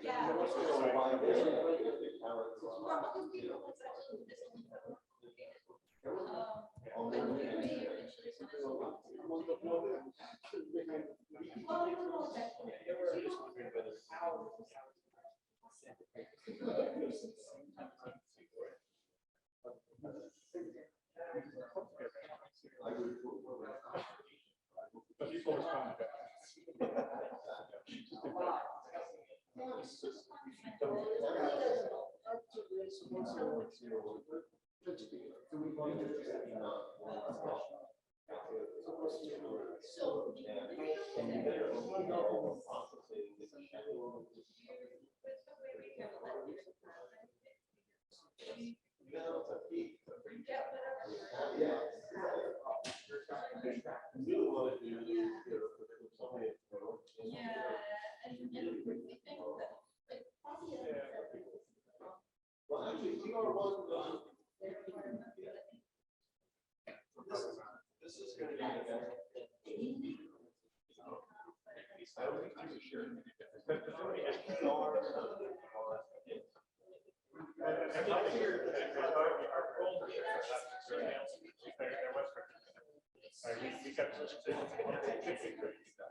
And this is exactly what was happening at optics yesterday. People were looking at slides and saying like, oh, that's over there. I expect for this amount of time, based on my experience, I expect to see an issue. There's experts that are looking at maybe we want Gary's commission because it's probably interesting, but he doesn't really want to deal with it. But you will kind of get that. He'll spend an hour every 2 weeks. Because we tell people, I'm already so serious. They were only ever people in there. Right,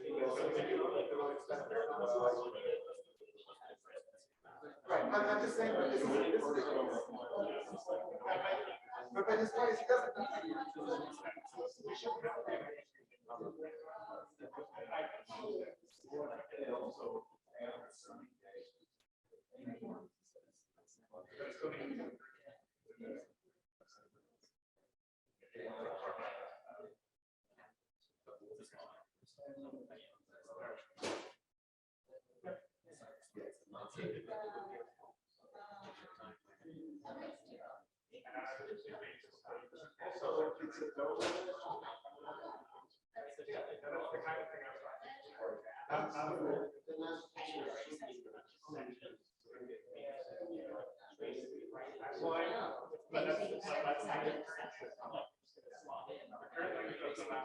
Remember, there's an explicit call out only for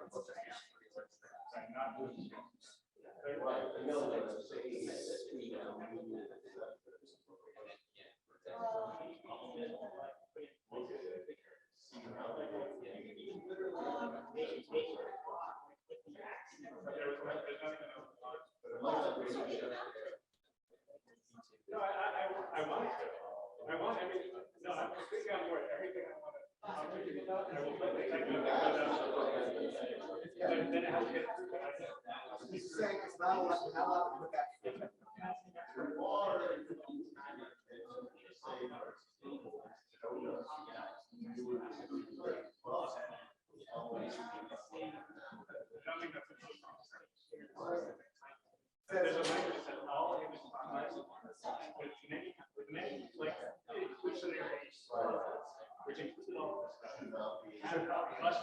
Unless there's some super exceptional.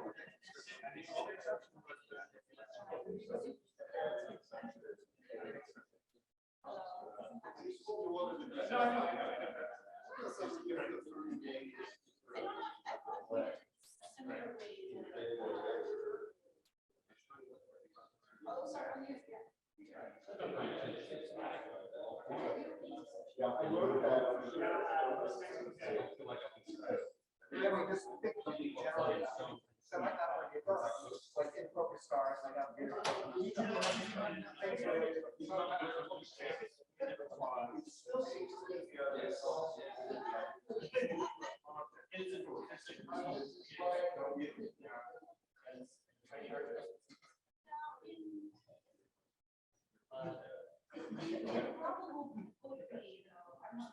I mean, certainly on a short time scale, like within that 2 weeks, we'll be talking about it's only once every 2 weeks that it's talking to the outside world. So I'm not trying to do anything on really short time scale.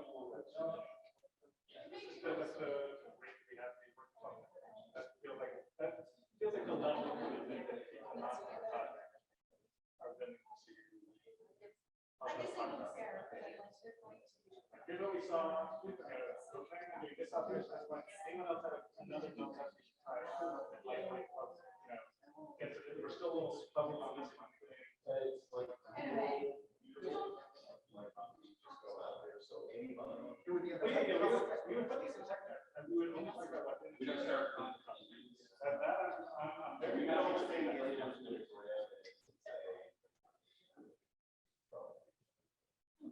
people can barely understand it. We had a thing yesterday, we had like project members saying, what you do is totally wrong. Nice.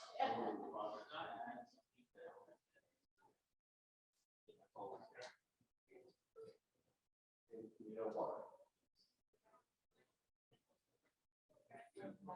So I'm just saying, all I'm saying is one thing.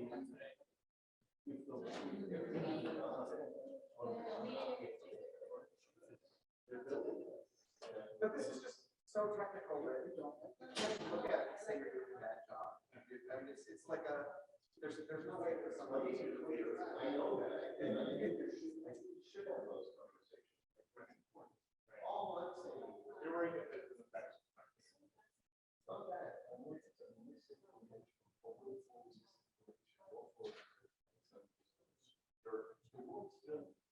Outside of our.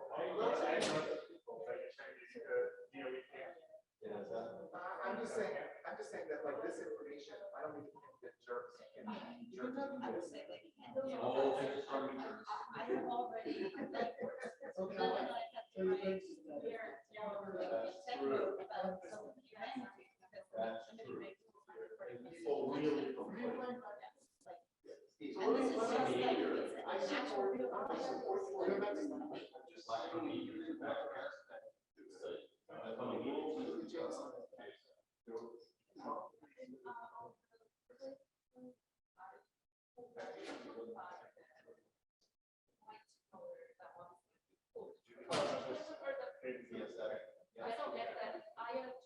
And the additional thing that just came up earlier this week is other people from other science libraries are going to invite for these. Because you and I are same side. But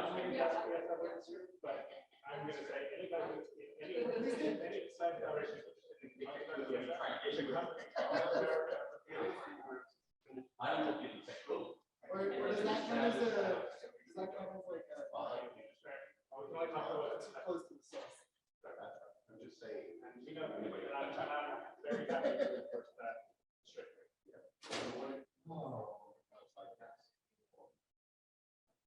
Yeah, as I'm saying, I want to invite anyone outside that to come to the telecom. Well, right. Right. Well, the technical is public.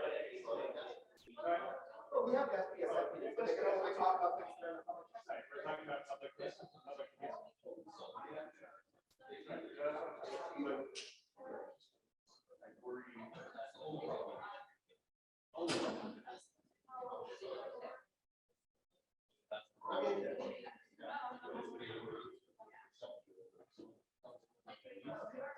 I feel like it's, I don't feel like this thing is not this or that. That's not very much. I get it.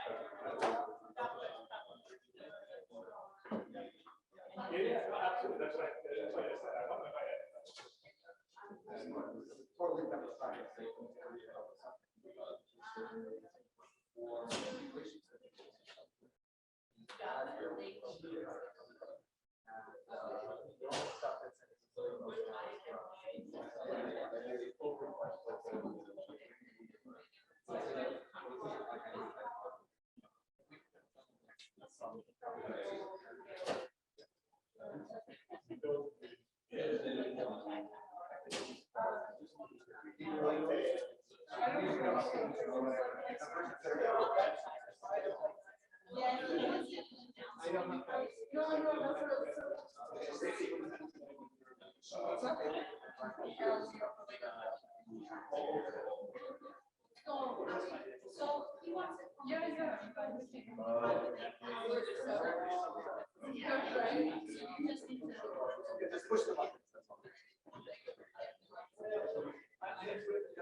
Oh, really?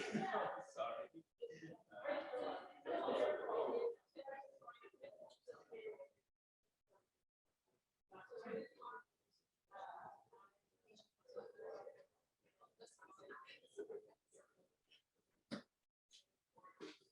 Yeah.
Yeah, so I wanted to start.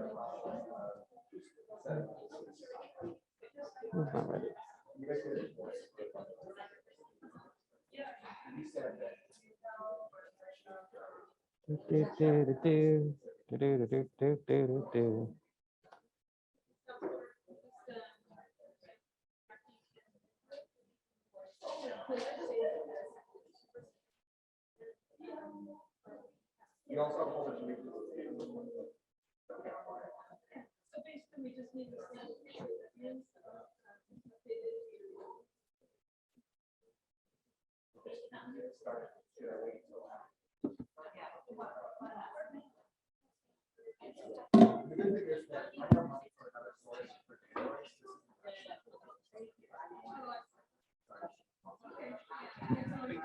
Yeah, you're welcome. Mic check 1, 2. Mic check 1, 2.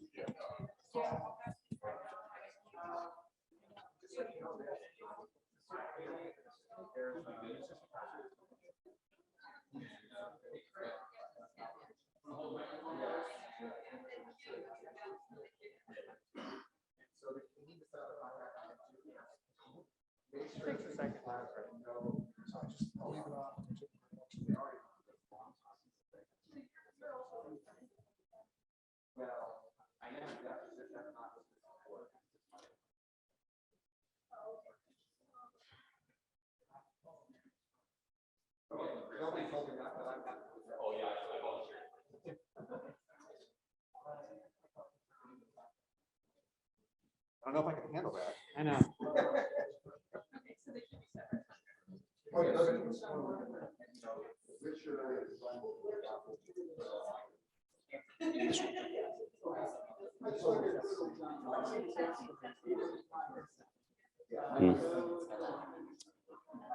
I hit the meeting control, so hit escape. And then now you can see participants and things. Thank you. And then how do I unescape it? You have to hit more. Mhm. There's a really Oh, yeah, I remember this. Yeah, and there's like a hide meeting stuff. Yeah, that one. And if you click that, it'll disappear until you hit escape again. I guess this stays right. You can keep that up if you want. Thank you. If I start crying,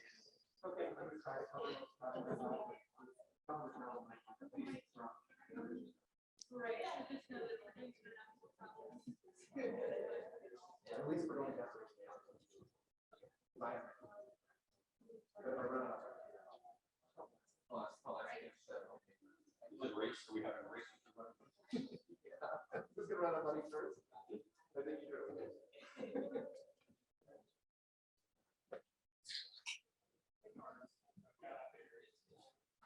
Okay, so I'll talk to you people.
Yo sé dónde vive.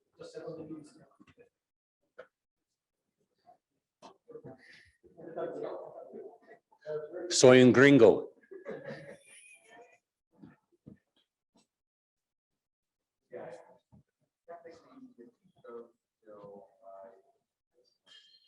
Sure.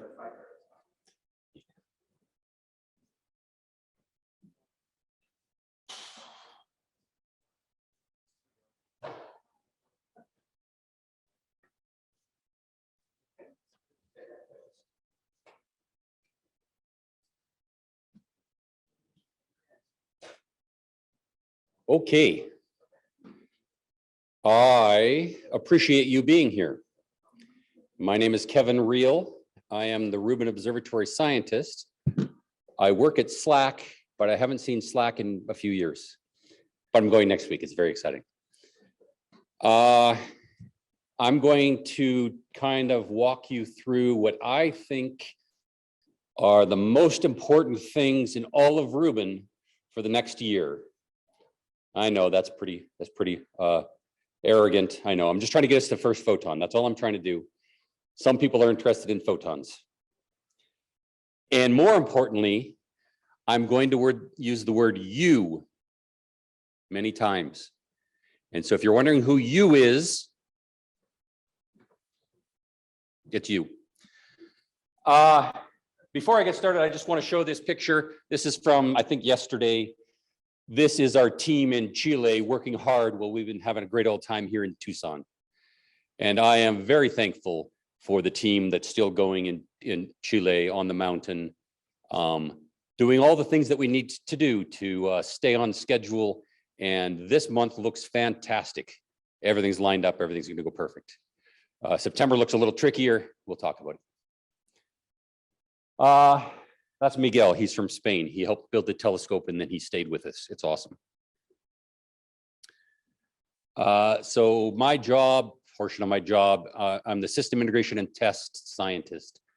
My job, as I envision it, is to get us from now until first photon.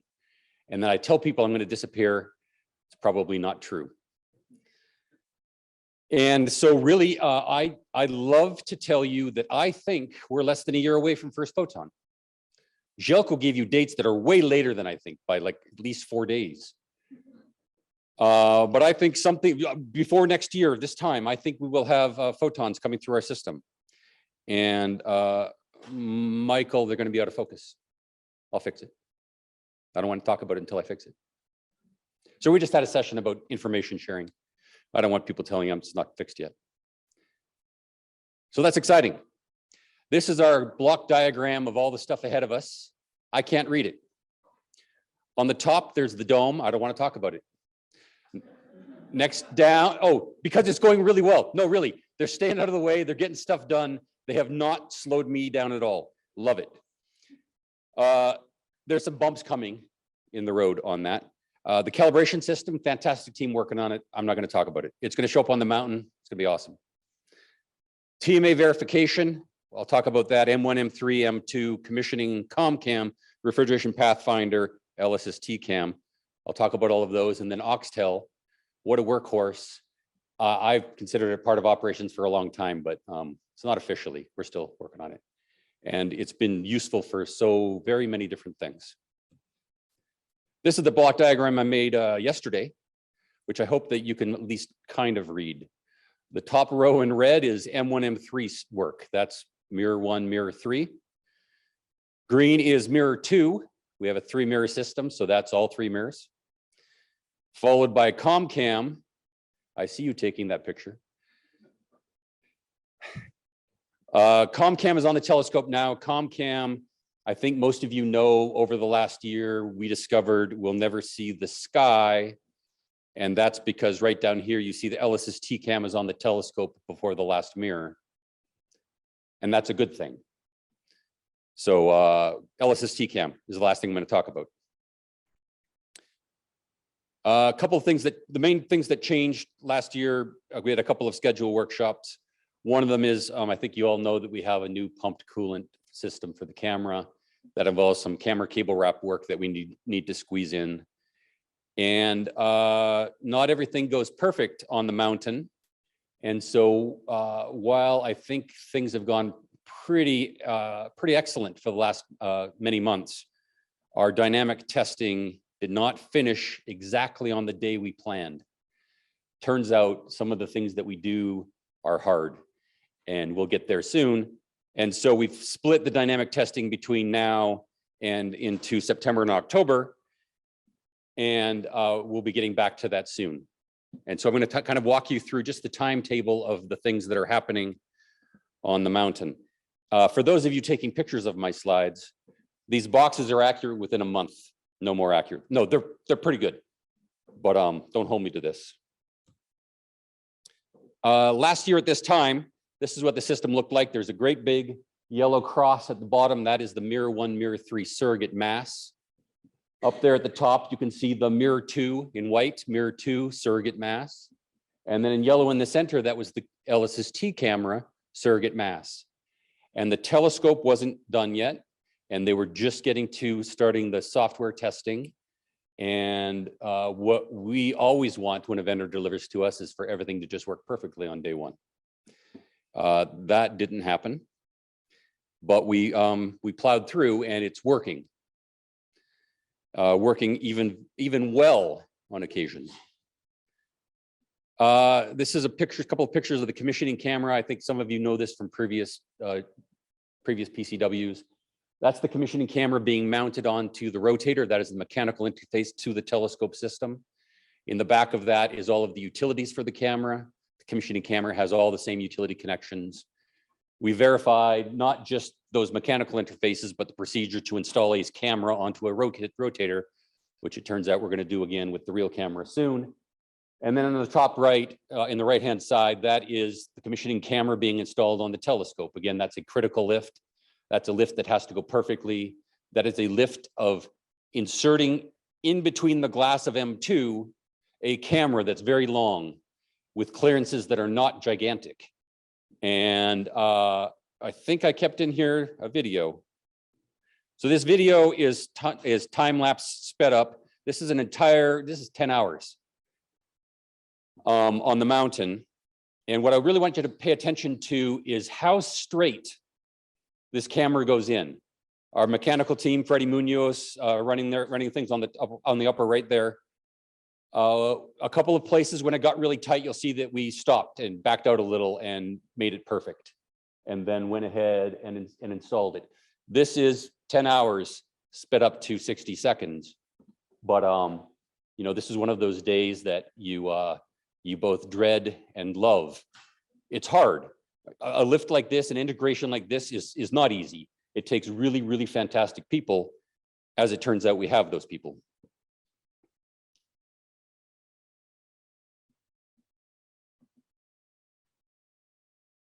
I don't know how many of you were able to visit the summit, you know, before the observatory was built, or more importantly for this slide, before we started putting stuff on level 3. Level 3 is the size of a football field.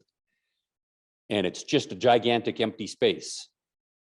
And then you say, oh, I need a coating chamber that can coat an 8-meter mirror. And now some of your space is gone.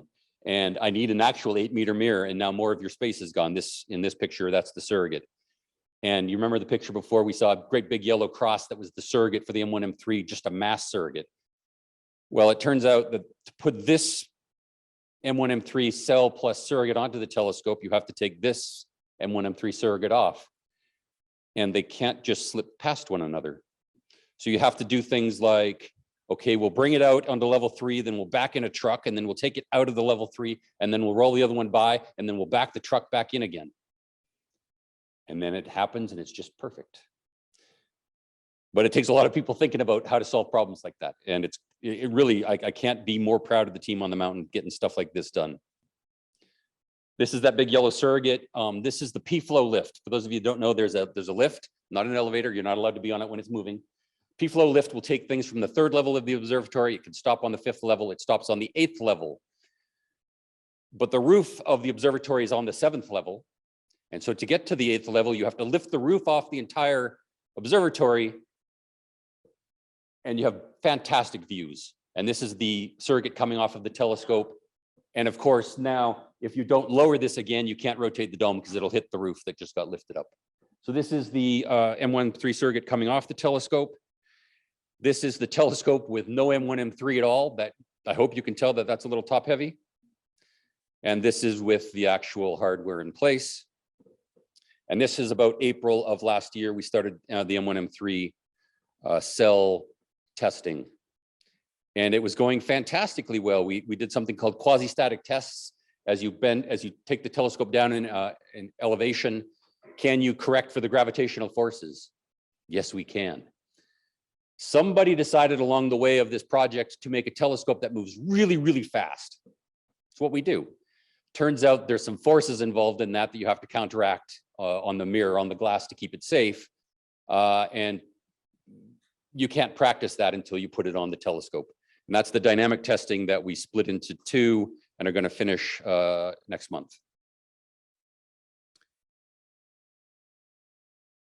All right. So looking forward, we are going to work on the dynamic tests. Essentially, that just means, can we move the telescope at full speed and move all the force actuators inside of the mirror cell to keep the glass safe? No glass on there yet. That's why we practice.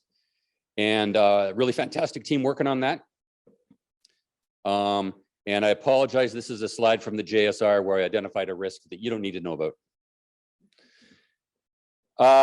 And so going forward, it looks something like this. We are today removing the commissioning camera. That video I showed you of the camera going in, we're doing that in reverse today. In order, you have to take the camera off to take the M2 mirror surrogate white off the telescope, because we're going to put the mirror to cell with just a surrogate mirror onto the telescope in a couple of weeks. And then we're going to put the commissioning camera back on. There's a bunch of other details in there. Some work to be done on the camera cable wrap, thermal control system, stuff like that. We have about a month's worth of work with the system taken apart. But at the end, in the middle of September, we will have a telescope with mirror 1, mirror 3 cell on it, surrogate mass, the mirror 2 cell on it, surrogate mass, the commissioning camera on it, which if you don't love it is a surrogate mass, but it does a lot more than just that. It's a 144 megapixel astronomical camera. It's really quite fantastic. So we'll have the entire system on Sky, except for the mirror part. And we can test that entire system and confirm well in advance of actually going into first photon that the whole system works. So that is September and October. November, cameras coming to the mountain. That's pretty exciting. And we need to get the camera into the white room and out of the way, because as you saw before on level 3, when the M1M3 work is happening, there's no room for anything. So the camera arrives, we get it into the clean room, all of the auxiliary equipment into the clean room, hook it up to get it cold. And now the M1M3 coating starts with circuit coming off, the glass going on. Obviously, that's a really critical lift.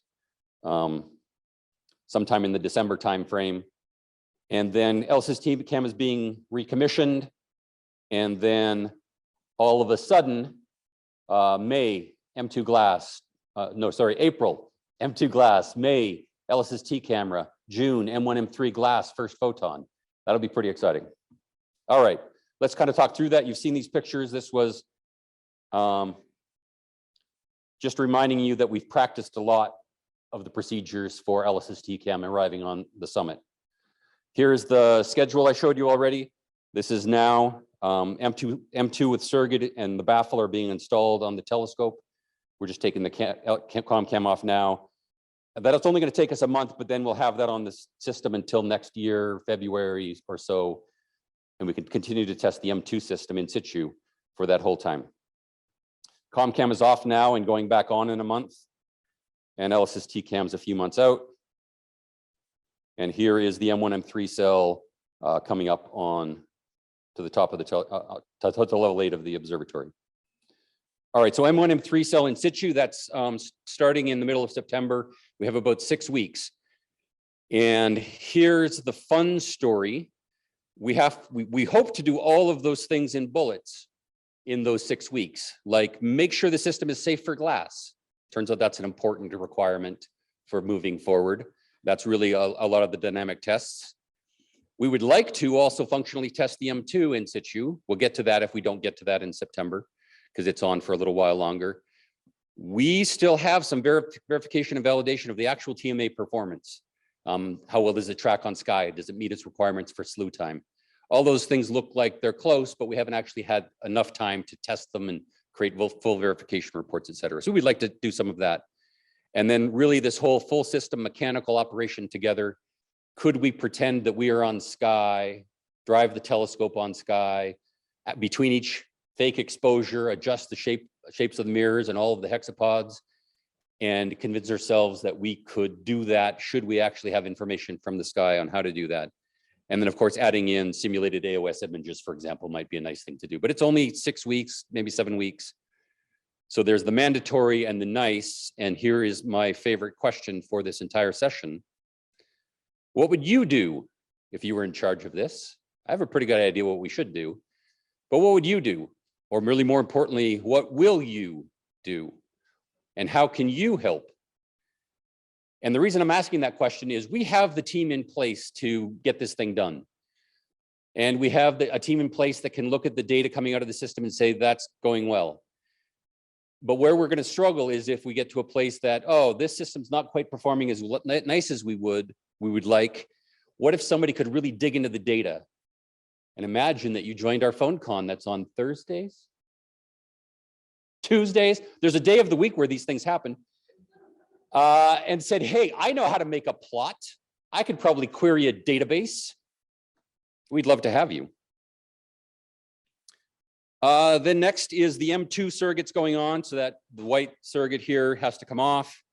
And we'll be testing the M2 cell and surrogate on the TMA. The difference between the M2 and the M1, M3 is the M2, we had a stand where we could take it through all its gravitational vectors and test it at all of those ways. For the M1, M3 cell, we tested it at 2 angles, and we certainly never tested it at speed before we installed it on the telescope, because there's just not a way to do it. Verify that it's meeting all of its requirements. After we take the M1, M3 cell off to start putting the glass on and coating it, the telescope will have that yellow cross surrogate back on. We'll be back on sky, and really literally on sky. We don't have any mirrors, but we have 2 telescopes strapped to the side of our telescope that we can determine where the telescope is pointed on the sky. And so we'll be verifying the TMA performance using the star trackers. And with the exception of the M1, M3 coming off after 6 weeks, the rest of the system stays on for several months, and we'll be going through lots of testing there. What would you do in this time? What will you do during this time? And could you help? Here's the commissioning camera.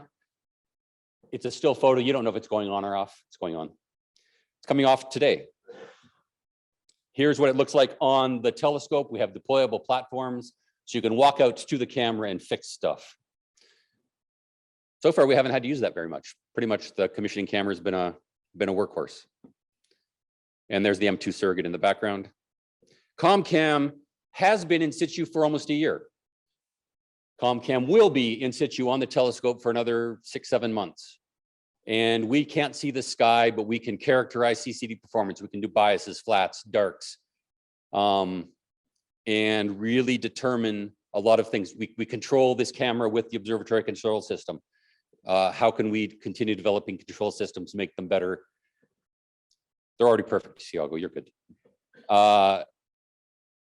What could you do with ComCam? What would you do with ComCam?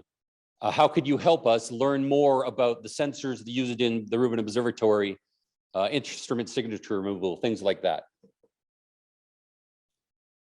And the camera is going to go on an airplane.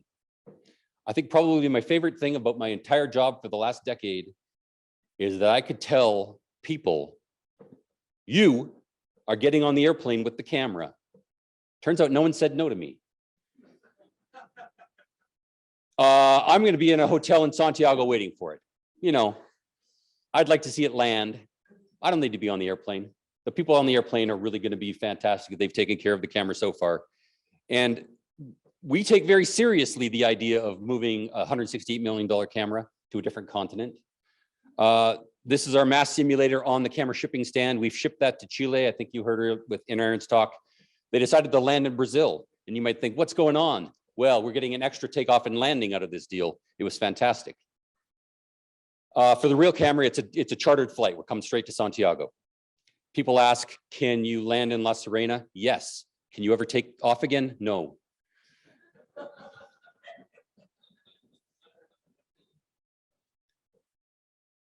And so we have a few more months at Slack, hopefully only a month or so more of electro-optical testing.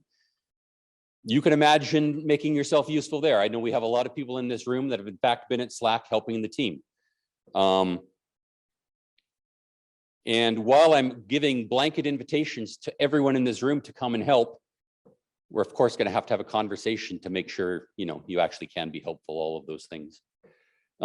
One of the questions that someone like me gets very often is, can I come to Chile and see it? Yes, if you dedicate at least 2 months of your life to helping me make it work. Tourists aren't quite high on my list quite yet. We get tourists, don't get me wrong, they're there. But could you help with this epic of the camera, the final epic? We have members of the telescope team. They're going to be at Slack helping pack stuff up. Most of the mechanical integrations, critical lifts, you're not invited to be a part of that at all, right? Freddie Munoz is going to drive the crane. You cannot have a turn. But things like looking at data, looking at telemetry, trying to help us understand the system and make it better, there's opportunities there. And for those of you that already are part of an in-kind contribution, the paperwork is already done. So I'm talking to you. LSST camera arrives on Pachon. This is the truck with the camera shipping container with the camera fixture that holds the camera with a fake camera in the truck that landed in Brazil first and then came to Santiago, arriving at the very top of the summit. That's happening this calendar year. Can I say that? Good. This calendar year. And then when the camera arrives on Pachon, like I mentioned, we have to get it out of the way so we can start putting M1, M3 glass together. It goes into the clean room, the white room on the summit, and we will re-verify it, make sure it's all working the way we want it to. That particular program, again, it's probably fair to say that there's a little bit of time pressure on us. We would like to be efficient in our re-verification of the camera so that we can get to the point of it's time to put the camera on the telescope. And so if you've been part of the camera team, if you know how to look at camera data, if that's something you already have experience with, what would you do during this time? How could you help? Oh, here's a picture of the camera in the white room. That's fun. We have about 3 or 4 months in the white room. There's always a balance of schedule. If you can re-verify the camera faster, then you can get it out of the clean room and onto the rotator, but only if you pull off ComCam first, but then you get started on upgrades. There's lots of balancing and things like that. That's the sort of thing that we do every day. How could we adjust the schedule to make it a little more efficient? Can we capture a week back safely, intelligently, and keep this thing moving along? Re-verification, if you know how to look at camera data, if you know how to look at CCD data, if you've already been part of that team, talk to that team. And then imagine April 2024. This is the M2 cell with a surrogate. It goes on the telescope. This is the commissioning camera surrogate. The real camera goes on the telescope. May. Here's the M1, M3, but there's glass on there. It's coated, it's shiny, it's beautiful. June goes on the telescope. First photon, that's pretty exciting. Will you be ready to help? Are you interested in helping? Turns out that astronomers typically like images that are in focus. And I know how to do a focus scan,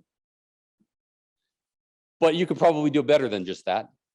And so we have an active optic system that we need to commission, and we have about 3 months to do that, to go from we've never had this system before to this is the most beautiful astronomical image ever taken by humankind. I mean it. Unprecedented, am I supposed to? No. 3 months, not a lot of time. There's going to be problems. We're going to have challenges. We're going to have questions. Some of you in the room have done this a few times. Some of you in the room have never seen anything like this before in your life. It's going to be fun for all of us. What would you do if photons were coming through the whole system and into the camera, producing data? How could you help during this time? And so I would love for us to hear from a couple of the people on the team that decided they could help. So you get a feel for what I'm talking about when I say, well, how could you help? Dominique or Peter, who's first?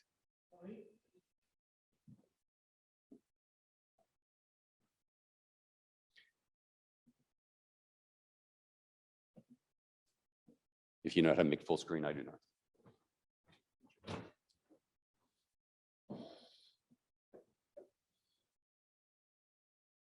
Where is full screen?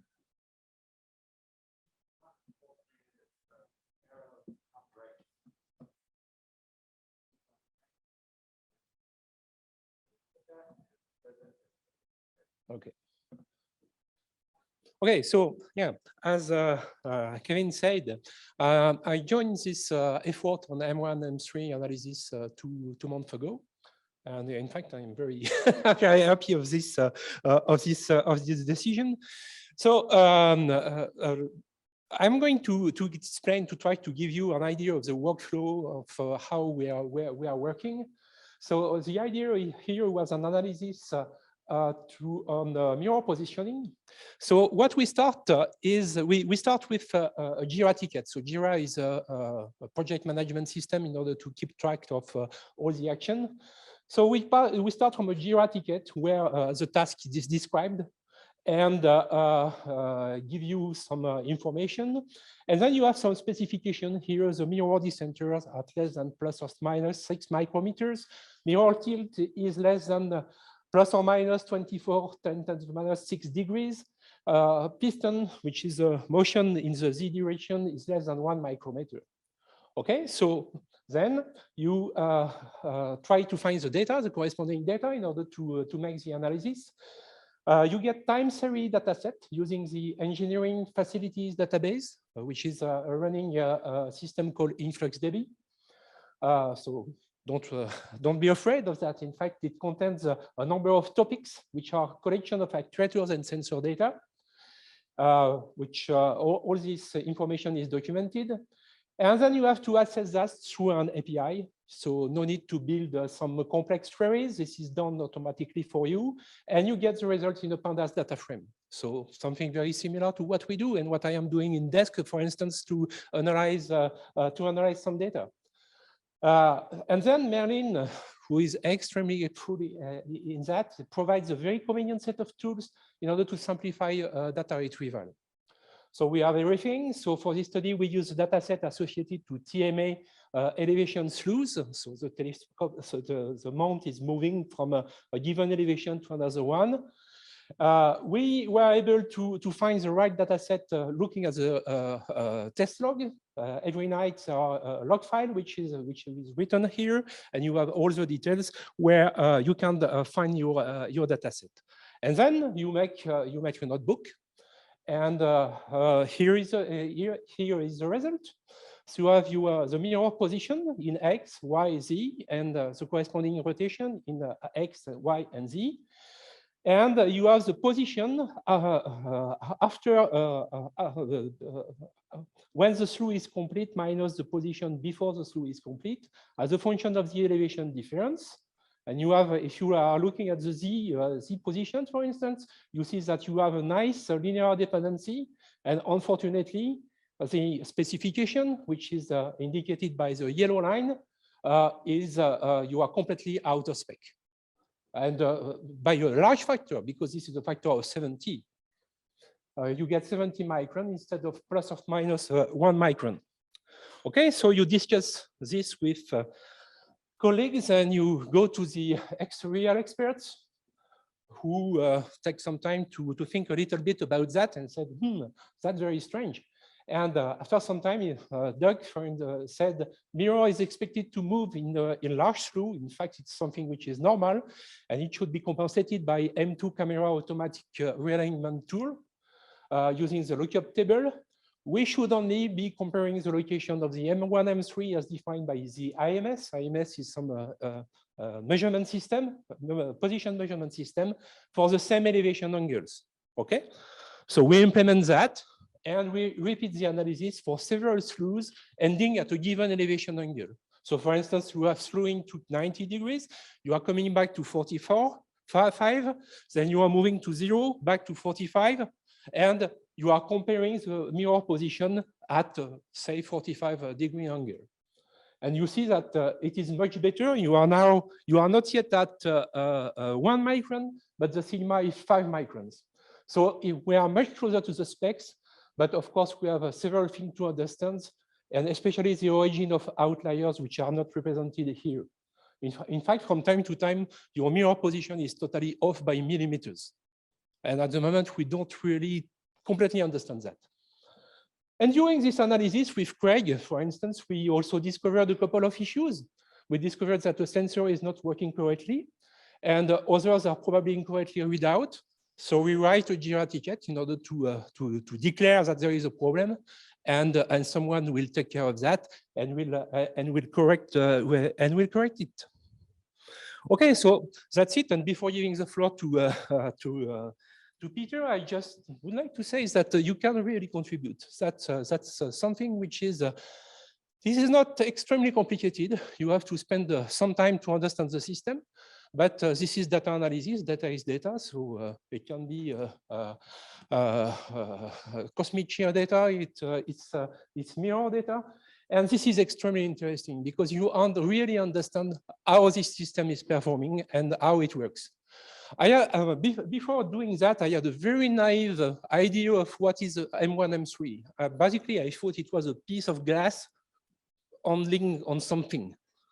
And now I realize this is something extremely sophisticated and extremely precise. And that requires a lot of work in order to make it work in the correct way and also not to break it.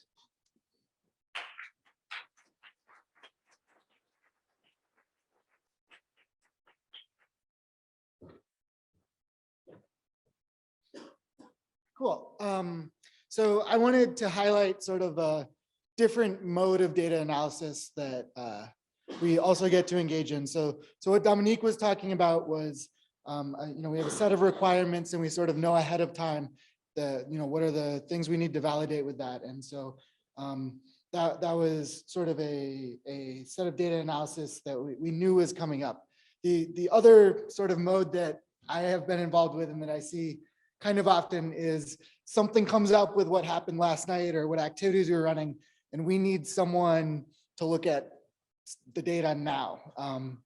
And so what I'm going to be talking about is a little bit of work we've done. So that was led by Freddie, but when we took off the yellow cross, the mass surrogate, and put on the mirror cell, we needed to rebalance the telescope.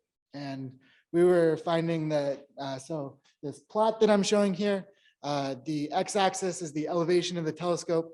The y-axis is the torque required as a function of elevation. And the color is green is for upward slews and purple is for downward slews. And so as you can see there, there's some weird discontinuity, and you can trust me that the values we were seeing for the torque are larger than we wanted, and there's some hysteresis, meaning that it wasn't centered around 0.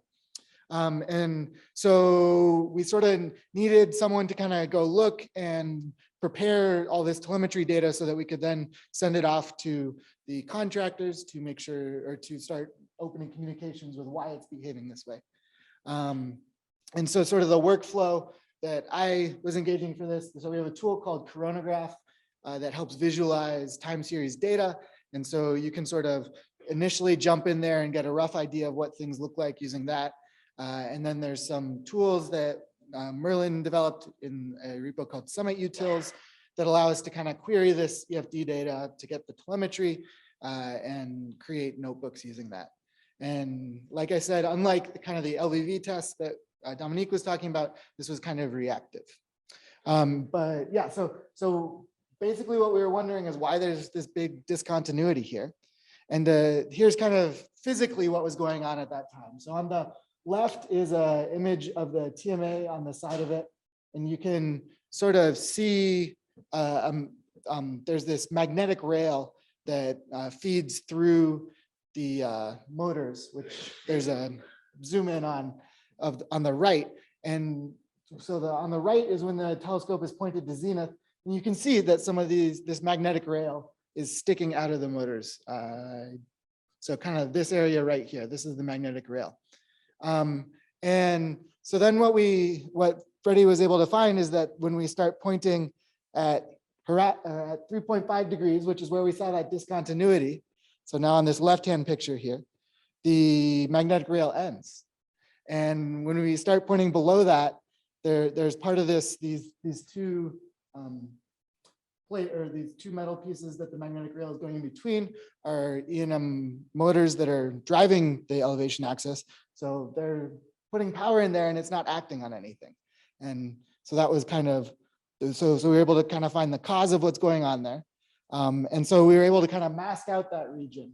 And so I'm showing the similar plot where again, the green and purple lines are what we were seeing before with elevation versus torque. And then the blue and orange lines are showing if we mask out that region and go through our balancing algorithm and kind of create a new balance, that's what we end up with. And so this works much better. There's still some other issues that we're in contact with to kind of help figure things out. But I feel like this kind of shows an example of where it's useful to have someone who has some brain cycles that can make some plots that can kind of just speed along this form of communication.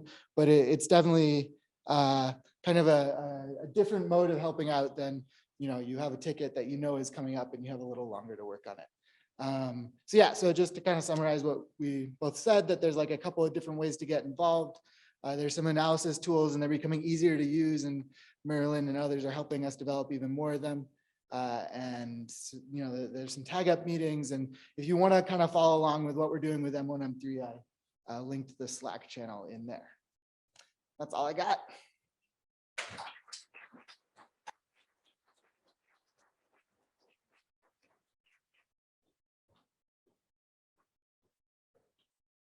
So I probably mentioned a few times that you could be helpful. And I don't want you to think that if you don't help, we won't get there. We will. But if you are helpful, maybe we get there a little sooner.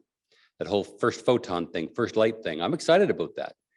And when everything works perfectly, you make a plot, everybody's happy.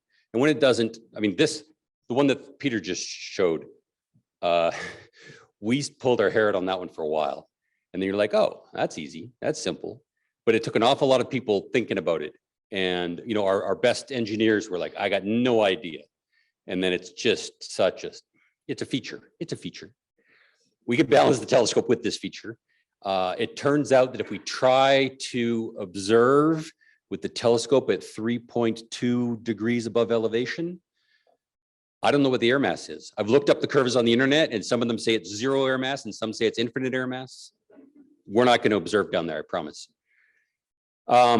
And so we wanted to spend the rest of the time just really giving you an opportunity to ask us questions. There's several of us here that have been doing this for a while. You can ask questions about, hey, next year looks fun, or tell me about this, or tell me about that, or hey, I love nothing more. When I have nothing else to do, I just think about making plots with Python. Love to talk to you. So there's a couple of microphones. If you have a question, you have a concern, you have a comment, please.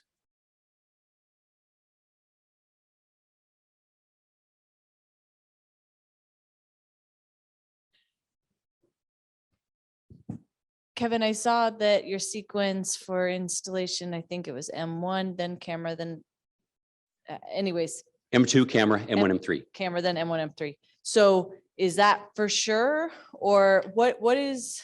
It's a 2.7 sigma for sure. Okay. Okay. All right, Yeah. great. So I'm going to give myself a chat GPT prompt. Act like an interested but inexperienced individual who's interested in helping Kevin and pose a question to him.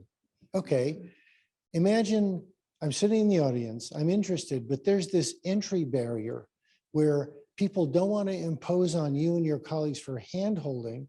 There are a certain set of skills that you need, and there's a learning curve that people need to go up. So what is the most efficient way to engage in the way that you're asking? I believe the correct term is the Vulcan mind meld. Short of that, we have got lots and lots of examples of how to do this. We have people that, so for example, we have, I mean, it's not, we have groups of people that love nothing more than to teach you how to use the Rubin Science Platform. We have groups of people and lots of example notebooks of how to do lots of different things. And so really it is just up to you to say, first of all, you need to have an account on Rubin, getting into a notebook. If you can get to a notebook, we should have the conversation after you can already open a notebook. But once you can open a notebook, there's just an enormous amount of examples of things that we've already done that you could play with and not break anything because it's not on the mountain. And just ask the questions, but really I think everybody knows that the learning curve to be part of a project like Rubin is enormous. And yeah, we don't have time to hold your hand and teach you. But what we have done is created an awful lot of examples of things that we had to do. So we did it. And now if you look at this, Peter, do you have lots of good comments in your code? Peter does, I'm just gonna say, I don't know if he does. But if you get yourself as far as looking at an example notebook, someone can probably help you from there. And there's people that can actually help you get to open a notebook. But and then yeah, if you're comfortable at the point that you can open a Python notebook and create a plot using a random number generator, you're probably ready. We probably aren't going to give you we need this solved tomorrow morning at 8:42 a.m. We're not going to give you that problem, but we'll probably say, hey, here's something that we need to look at. And if you want to work on it for a couple of weeks, get back to us. Send.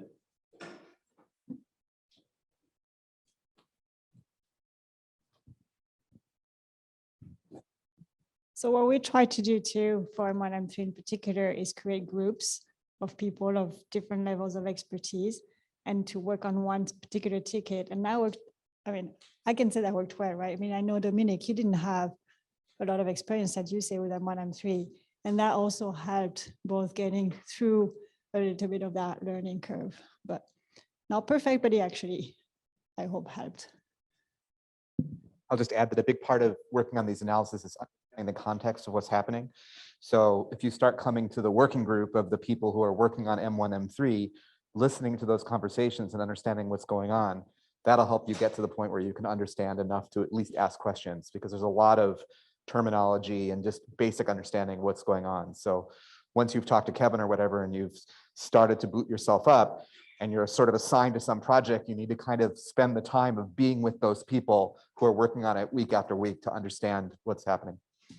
And I know a lot of us are getting on airplanes soon, but maybe if the people that have been doing this already can turn around and face that way. All the people that are already doing this are sitting in the front. Craig and Tiago, and yeah, stand up, turn around, wave hi, stay standing. You guys too. Yeah. I know you're all doing this. Yeah, I'm Craig Lage. I've got a whole bunch of notebooks for analyzing different things here. So if you're interested, send me a Slack and I'll get you started. Grab them right after the session and say, hey, I would love to help. And they'll say, oh, that's awesome.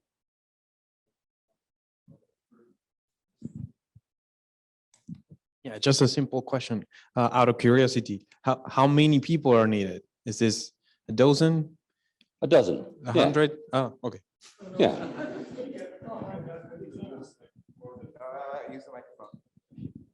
We can definitely use more than 5. We have a lot of topics open, and we need somebody to look on those. Yeah, right. I mean, that number is kind of the balance of how much time do we have to help them learn and how much work do we have for them to do.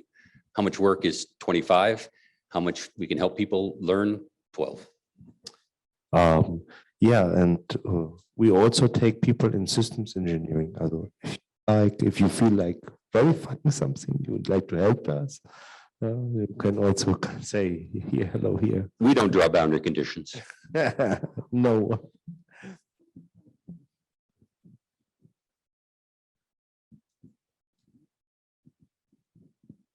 And I just mentioned that I have very, very strong feelings for the in-kind contributors that show up in Chile. But this is the sort of thing you can work on from home.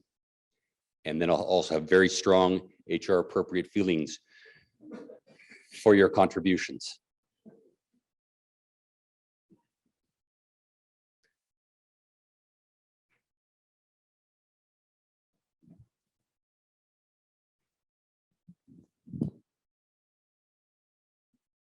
Oh, you can't leave the room until we have a drop of blood confirming that you are committed to this. Or a sign up sheet, or send us a note on Slack, or yeah.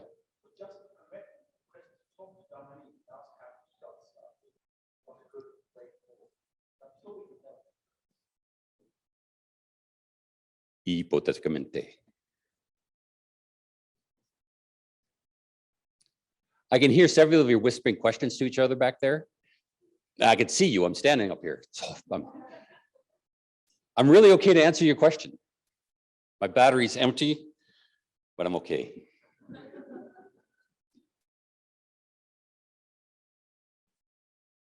Undergrads, if they know Python, yeah, bring them. I was talking to you. Yeah. Yeah. On the note of undergrads, it's a different account system, right? So like our undergrads, they use RSP a lot. You are an in-kind contributor. Bring your students. So yeah, so it's fairly straightforward to get them the same passwords and all this. Someone has to fill out a form. That's me. Okay.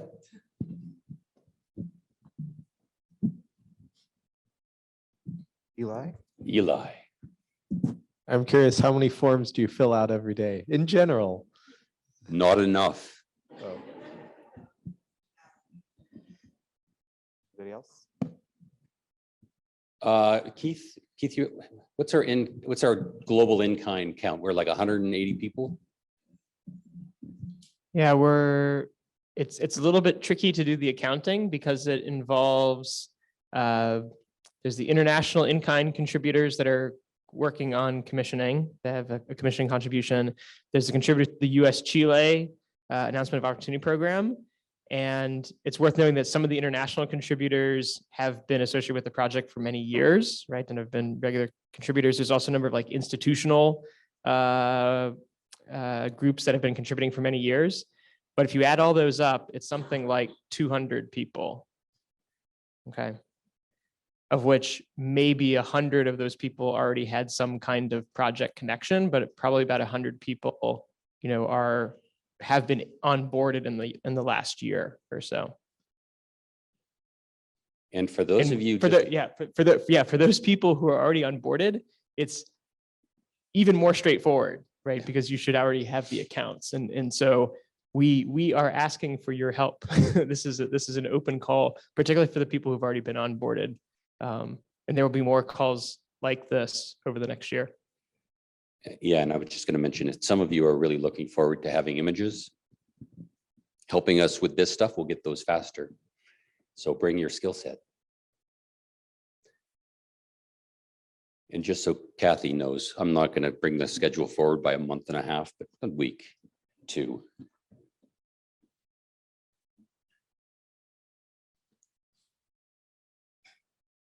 Well,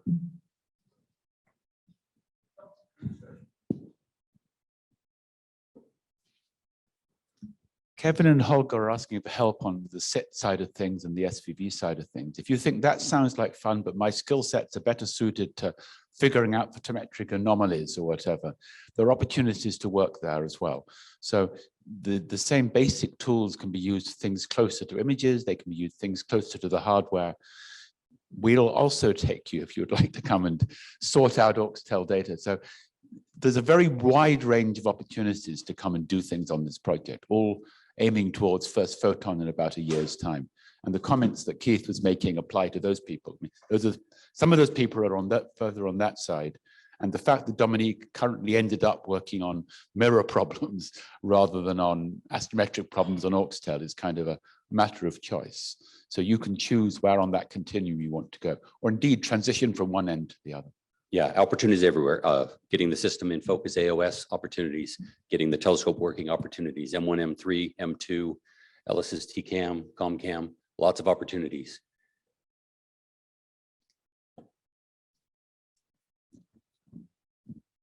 Yeah, maybe a little comment. In fact, it should be clear that you don't need to be 100% working on the M1 and M2 analysis, of course. You can do several things. And I think I intend also to work on the astrometry part. That's not a problem. I have other responsibilities. And I mean, very frankly, for me, it's kind of a hobby. It's relaxing to working on system 1 and 2. Yeah. So no, I mean, if you can devote only maybe 25% of your time, less than that, I am not sure it's useful. But 25 to 30, 40% of your time, that's already a lot. And it could be that long for a month and a half, and that's it. And that'll be still awesome. I mean, assuming the learning curve and all of that is managed. But come in, come out, volunteer for this week, can't do it next week. Yeah, still like to chat. All right, Sandrine is guarding the door. She'll be taking names. Thank you for coming. We'll be several of us will hang around and we'll be answering questions.